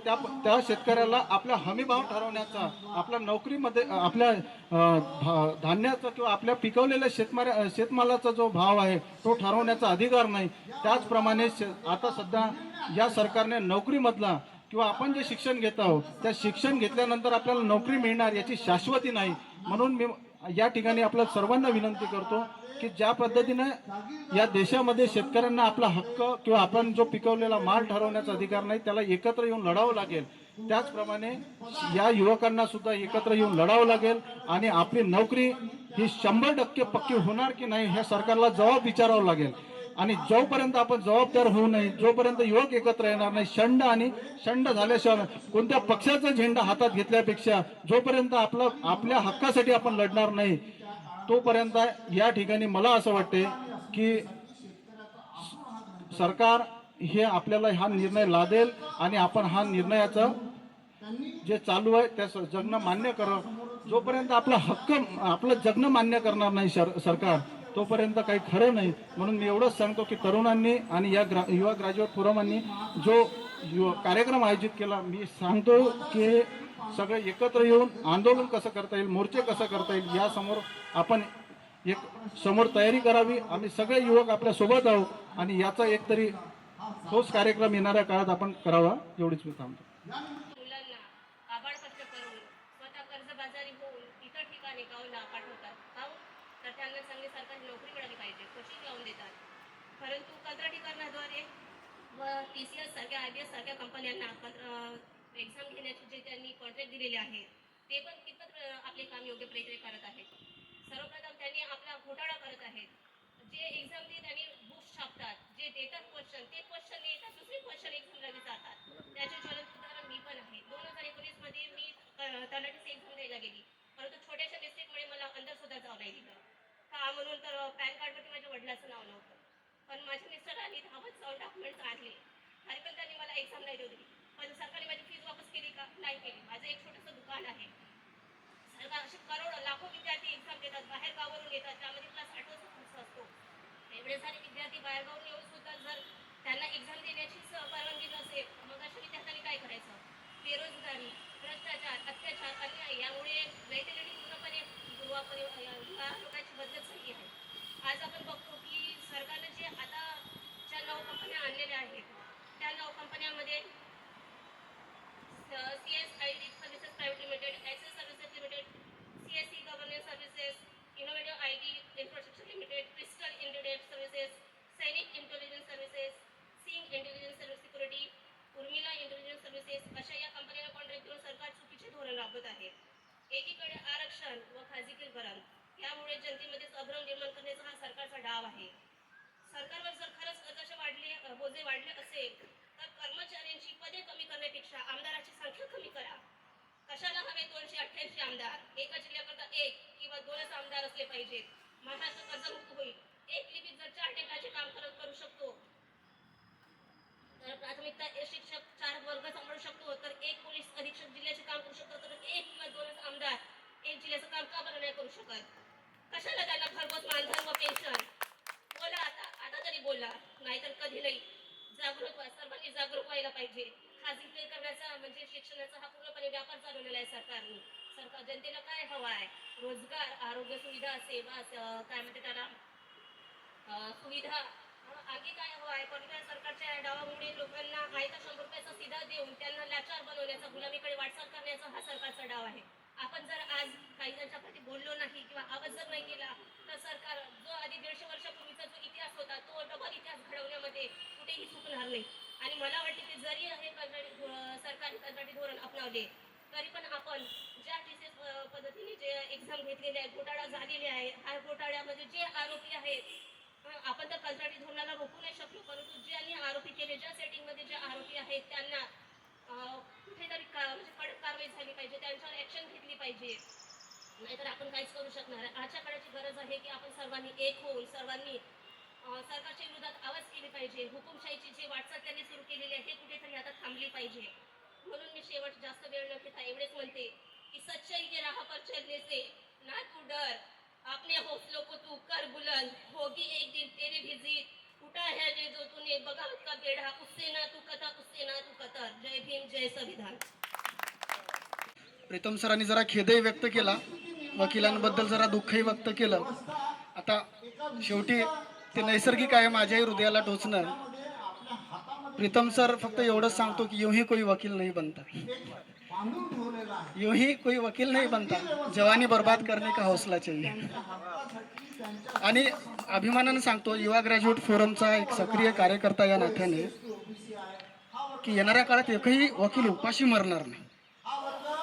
आणि दुसरी गोष्ट अशी आहे की हे क्षेत्र जरासं बदनाम आहे, पण ग्लोबलायझेशन फक्त याच क्षेत्राचं झालेलं आहे की इंटरनॅशनल लेवलचं एक प्रोफेशन आहे. मला सांगायचं हे होतं की वकील भरमसाठ पैसा घेतात, पण आंबेडकर स्मारकासाठी मागच्या 3-4 महिन्यापासून जे आंदोलन चालतं आहे, जेव्हा JMC न्यायालयामध्ये केस टाकली, मुख्य न्यायदंडी अधिकाऱ्याने गरुडा कंपनी विरुद्ध गुन्हे दाखल करण्याचा आदेश दिला, त्यातला मी एक वकील होतो. आणि जसा मुख्य न्यायदंडाधिकाऱ्यांनी आदेश दिला गुन्हा दाखल करा, 24 तासाच्या आत सेशन कोर्टामध्ये अपोजिट पार्टीने रिव्हिजन अपील दाखल केली. त्या रिव्हिजन अपीलवर मला चांगल्याने ठाऊक आहे की आम्हाला उन्हाळ्याच्या सुट्ट्या राहतात कोर्टाला, 5 मे पासून काहीतरी सुट्ट्या होत्या. 6, 7, 8 तारखेला आर्ग्युमेंट सुरू झालं. तब्बल 8 दिवस कोर्टाने फक्त या एकाच मॅटरचं आर्ग्युमेंट ऐकलं. 8 दिवस. आणि 8 दिवस आम्ही कोर्टाला हेच पटवून देत होतो की आंबेडकर भवन पाडलं म्हणजे धार्मिक भावना दुखावल्या. सुप्रीम कोर्ट, हायकोर्टाचे वेगवेगळे 25 जजमेंट आम्ही दिले होते. अभिमानानं सांगतो युवा ग्रॅज्युएट फोरमचा कार्यकर्ता म्हणून माझा सक्रिय सहभाग होता. वकालतनाम्यावर वकील म्हणून माझी सही होती. माझी गुरुवारी ॲडव्होकेट रोशन बागडेच्या आम्ही मार्गदर्शनात ती केस लढली. आम्ही साधा झेरॉक्स पेपरसाठी 1 रुपया सुद्धा घेतला नाही समाजाकडून. हे चळवळीनेच दिलं आम्हाला. असो, मुद्दा वाढवणार नाही, परत मुद्द्यावर येतो की युवा ग्रॅज्युएट फोरमचा कार्यकर्ता होतो म्हणूनच नमूद केलं मी की अतिशय खेळीमेळीच्या वातावरणात पण अतिशय दुःखद मनाने सगळ्यांनी आपली मनोगत व्यक्त केली. खरं तर मी या खुर्चीवर जरी बसलो असलो तरी मी आपल्यापैकीच एक आहे. आणि खरं तर या खुर्चीवर बसायला मी काहीतरी वेगळी पात्रता धारण केली असं काही नाही. हे म्हणजे या सगळ्या ओपन युथ पार्लमेंटचं आम्ही 2-3 दिवसामध्ये हे सगळं अरेंजमेंट केलं युवा ग्रॅज्युएट फोरमने. आणि वेळेवर कोणीही व्यक्ती भेटला नाही की आता आपण सगळे सहभागी होतात, सगळ्यांना उत्तरदायी असेल असा व्यक्तीचा आम्ही शोध घेत होतो, पण आमच्याकडे वेळेची कमी होती. आणि मग युवा ग्रॅज्युएट फोरमने मला उचललं आणि या खुर्चीवर बसवलं. खरं तुम्हाला सगळ्यांना सांगतो, तुम्ही अपरिचित असाल, युवा ग्रॅज्युएट फोरमचे जे कार्यकर्ते आहेत त्यांच्या याच सवयीमुळे युवा ग्रॅज्युएट फोरमने मला कुठल्याही लग्न समारंभाला बोलवलं तर मी जात नाही. कारण कुठूनही उचलतात, मला कुठेही बसवतात. मला काल जेव्हा सांगितलं की सचिन तुम्हाला सभापती पद भूषवायचं आहे आणि सगळ्यांना तुम्ही उत्तरदायी असाल, जराशी भीती वाटली. मी म्हटलं सर, म्हटलं 2-4 महिन्याच्या नंतर 4-5 कार्यक्रम जाऊ द्या, नंतर मी सभापती होईल, जरासं वाट बघूया. परवा दिवशी धम्मानंद भाऊशी बोलणं झालं, घरी गेलो, जरासं झोपावं म्हटलं, अंग टाकलं, झोपलो, तो स्वप्न पडलं. मी म्हटलं 4-5 महिन्याच्या नंतर आपण सभापती पद घेऊया.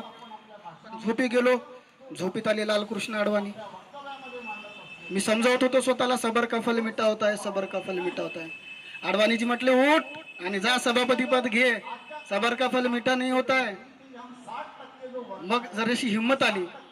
काल एक पुस्तक वाचत होतो. काल आमची 4 वाजता एक छोटीशी मीटिंग झाली. धम्माभाऊ म्हणाले की सचिन काही कर, आता तुलाच अध्यक्षपद भूषवायचंय. मी विचार केला, मग काल घरी गेलो, एक पुस्तक वाचत होतो. अमेरिकेची माझी एक फार आवडती संगीतकार आहे, केली क्लार्सन तिचं नाव आहे.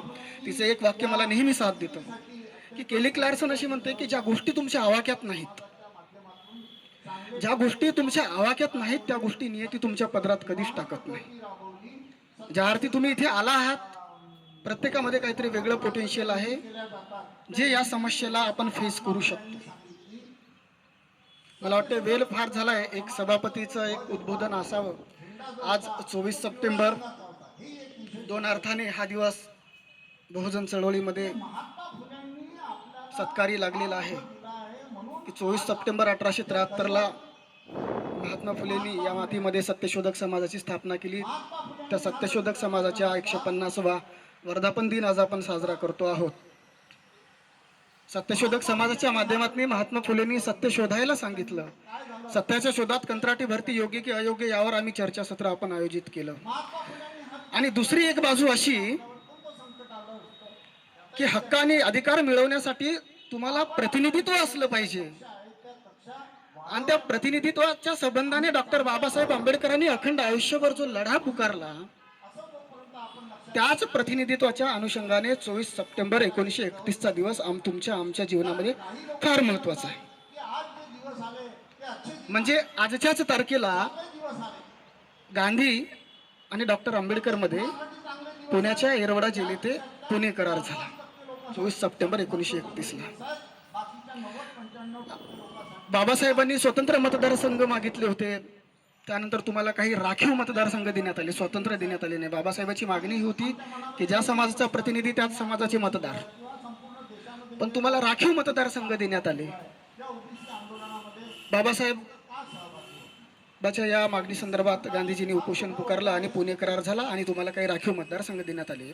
की या देशामध्ये गांधी आणि आंबेडकरांच्या विचारधारेचा विचार करत असताना मला आजच्या या कंत्राटी भरतीच्या अनुषंगाने या दोनही नेत्यांचे एक एक वाक्य फार चांगल्याने मला आठवतात. गांधीजी शिक्षणाची व्याख्या करत असताना म्हणायचे की education is the powerful weapon which brings new change in the personality. म्हणजे शिक्षण हे माणसाचं व्यक्तिमत्व बदलवणारं एक धारदार शस्त्र आहे.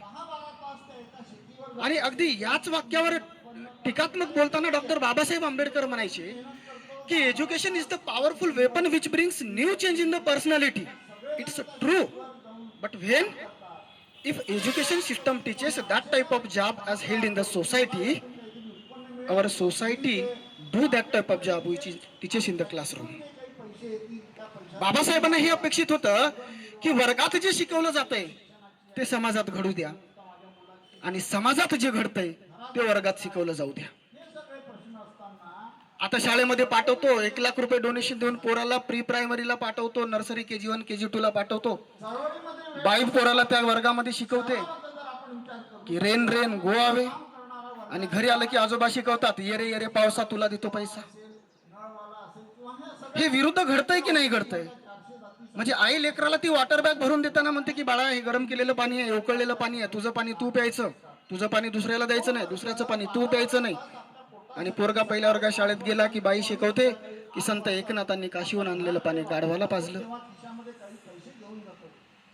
आहे ना, फरक आहे ना या दोन याच्यामध्ये. बाबासाहेबांना हेच अपेक्षित होतं. नेल्सन मंडेलाचं एक वाक्य मला आठवतं. नेल्सन मंडेला म्हणायचे की शिक्षण हे गुन्हेगारी कमी करण्याचं केंद्र आहे, आणि सत्य आहे. ज्या नेल्सन मंडेलाला आपण भारतरत्नाच्या पुरस्काराने आपण सन्मानित केलं. या देशाचा शिक्षणाचा इतिहास पाहिला तर या देशामध्ये पहिलं शैक्षणिक धोरण जे आहे लॉर्ड रिपनच्या काळामध्ये 3 फेब्रुवारी 1882ला लॉर्ड रिपननी आणलं, म्हणजे स्वातंत्र्यपूर्व काळामध्ये. मी कंत्राटी भरतीवर येतोच, 5-10 मिनिट मला ऐका, कारण सूर्याचं कोवळं ऊन तोंडावर घेऊन मी तुम्हाला 1.5 तास ऐकलेलं आहे. आणि मी रिस्क घेतली आहे बरं या सावळ्या रंगावर कोवळं ऊन सोसण्याची. तुम्ही मला एक पुढचे 15-20 मिनिट ऐका की 3 फेब्रुवारी 1882ला पहिलं शैक्षणिक धोरण या देशामध्ये आलं. त्यानंतर 1968ला एक धोरण आलं, 1986ला एक धोरण आलं, 2019ला एक आलं. म्हणजे 3 शैक्षणिक धोरणं स्वातंत्र्याच्या नंतर आली.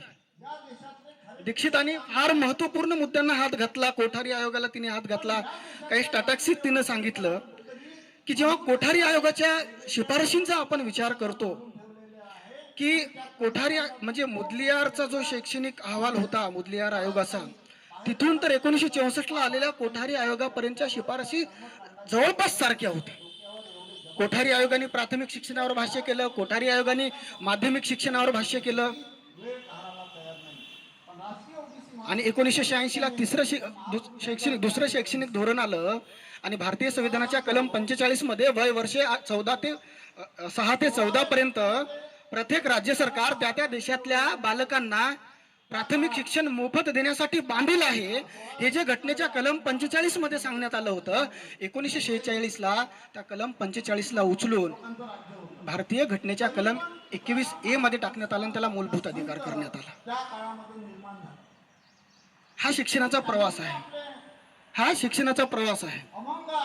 86ला हे धोरण आल्याच्या नंतर मला वाटते की सरांनी उल्लेख केला की 1991ला जी खाऊजा पद्धती आपण अडॉप्ट केली, त्याच्या मागचा इतिहास फार क्वचित लोकांना माहीत आहे की 1991ला जी आपण व्यापारीकरण जे स्वीकारलं, त्यापूर्वी भारत देशामध्ये भारताची अर्थव्यवस्था एवढी डबघाईला आली होती की या देशामध्ये पुढील 15 दिवस पुरेल एवढाच पैसा वाचलेला होता. म्हणजे सरकार पुढचे 15 दिवस फक्त या देशाचा कारभार हाकू शकतं एवढाच पैसा सरकारकडे शिल्लक होता. पण सुदैव असं होतं की त्यावेळी देशाचे अर्थमंत्री होते डॉक्टर मनमोहन सिंग. खौजा पद्धतीचा अवलंब केला आणि जवळपास 7,000 करोड डॉलरचं सोनं आम्ही जागतिक बँकेमध्ये आम्ही गहाण ठेवलं होतं.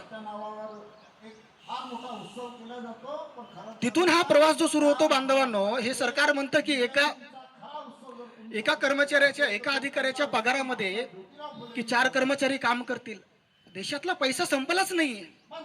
मग तुम्हाला हे मान्य करावं लागेल की पैशाच्या टंचाईमुळे जर तुम्ही एका अधिकाऱ्याच्या मोबदल्यात 4 कर्मचाऱ्याकडनं काम करण्याचं जर तुम्ही धोरण आखत असाल, तर तुम्ही देशातला पैसा कुठल्या तरी विदेशी बँकेमध्ये नेऊन ठेवलेला आहे, देशातला पैसा संपलेला आहे. 2022ची महाराष्ट्र सरकारच्या कर्जाची आकडेवारी जर आम्ही पाहिली तर 2022च्या आर्थिक वर्षामध्ये महाराष्ट्र सरकारवर 5,96,000 कोटीचं कर्ज होतं आणि 2023च्या अगदी वर्ष संपण्याच्या आत 7,000 कोटीवर ते कर्ज गेलेलं आहे. किती? 7,000 कोटीवर. म्हणजे वर्षामध्ये 1,00,000 कोटीचं कर्ज वाढलं. साहेब सांगा तरी, 1,00,000 करोडचं जर कर्ज आमच्यावर वाढलेलं आहे वर्षभरात, एक 50-50 हजार करोडचे तुम्ही कल्याणकारी कायदे या राज्यामध्ये लाभवले, हे सांगा तुम्ही आम्हाला, आम्ही मान्य करतो. 3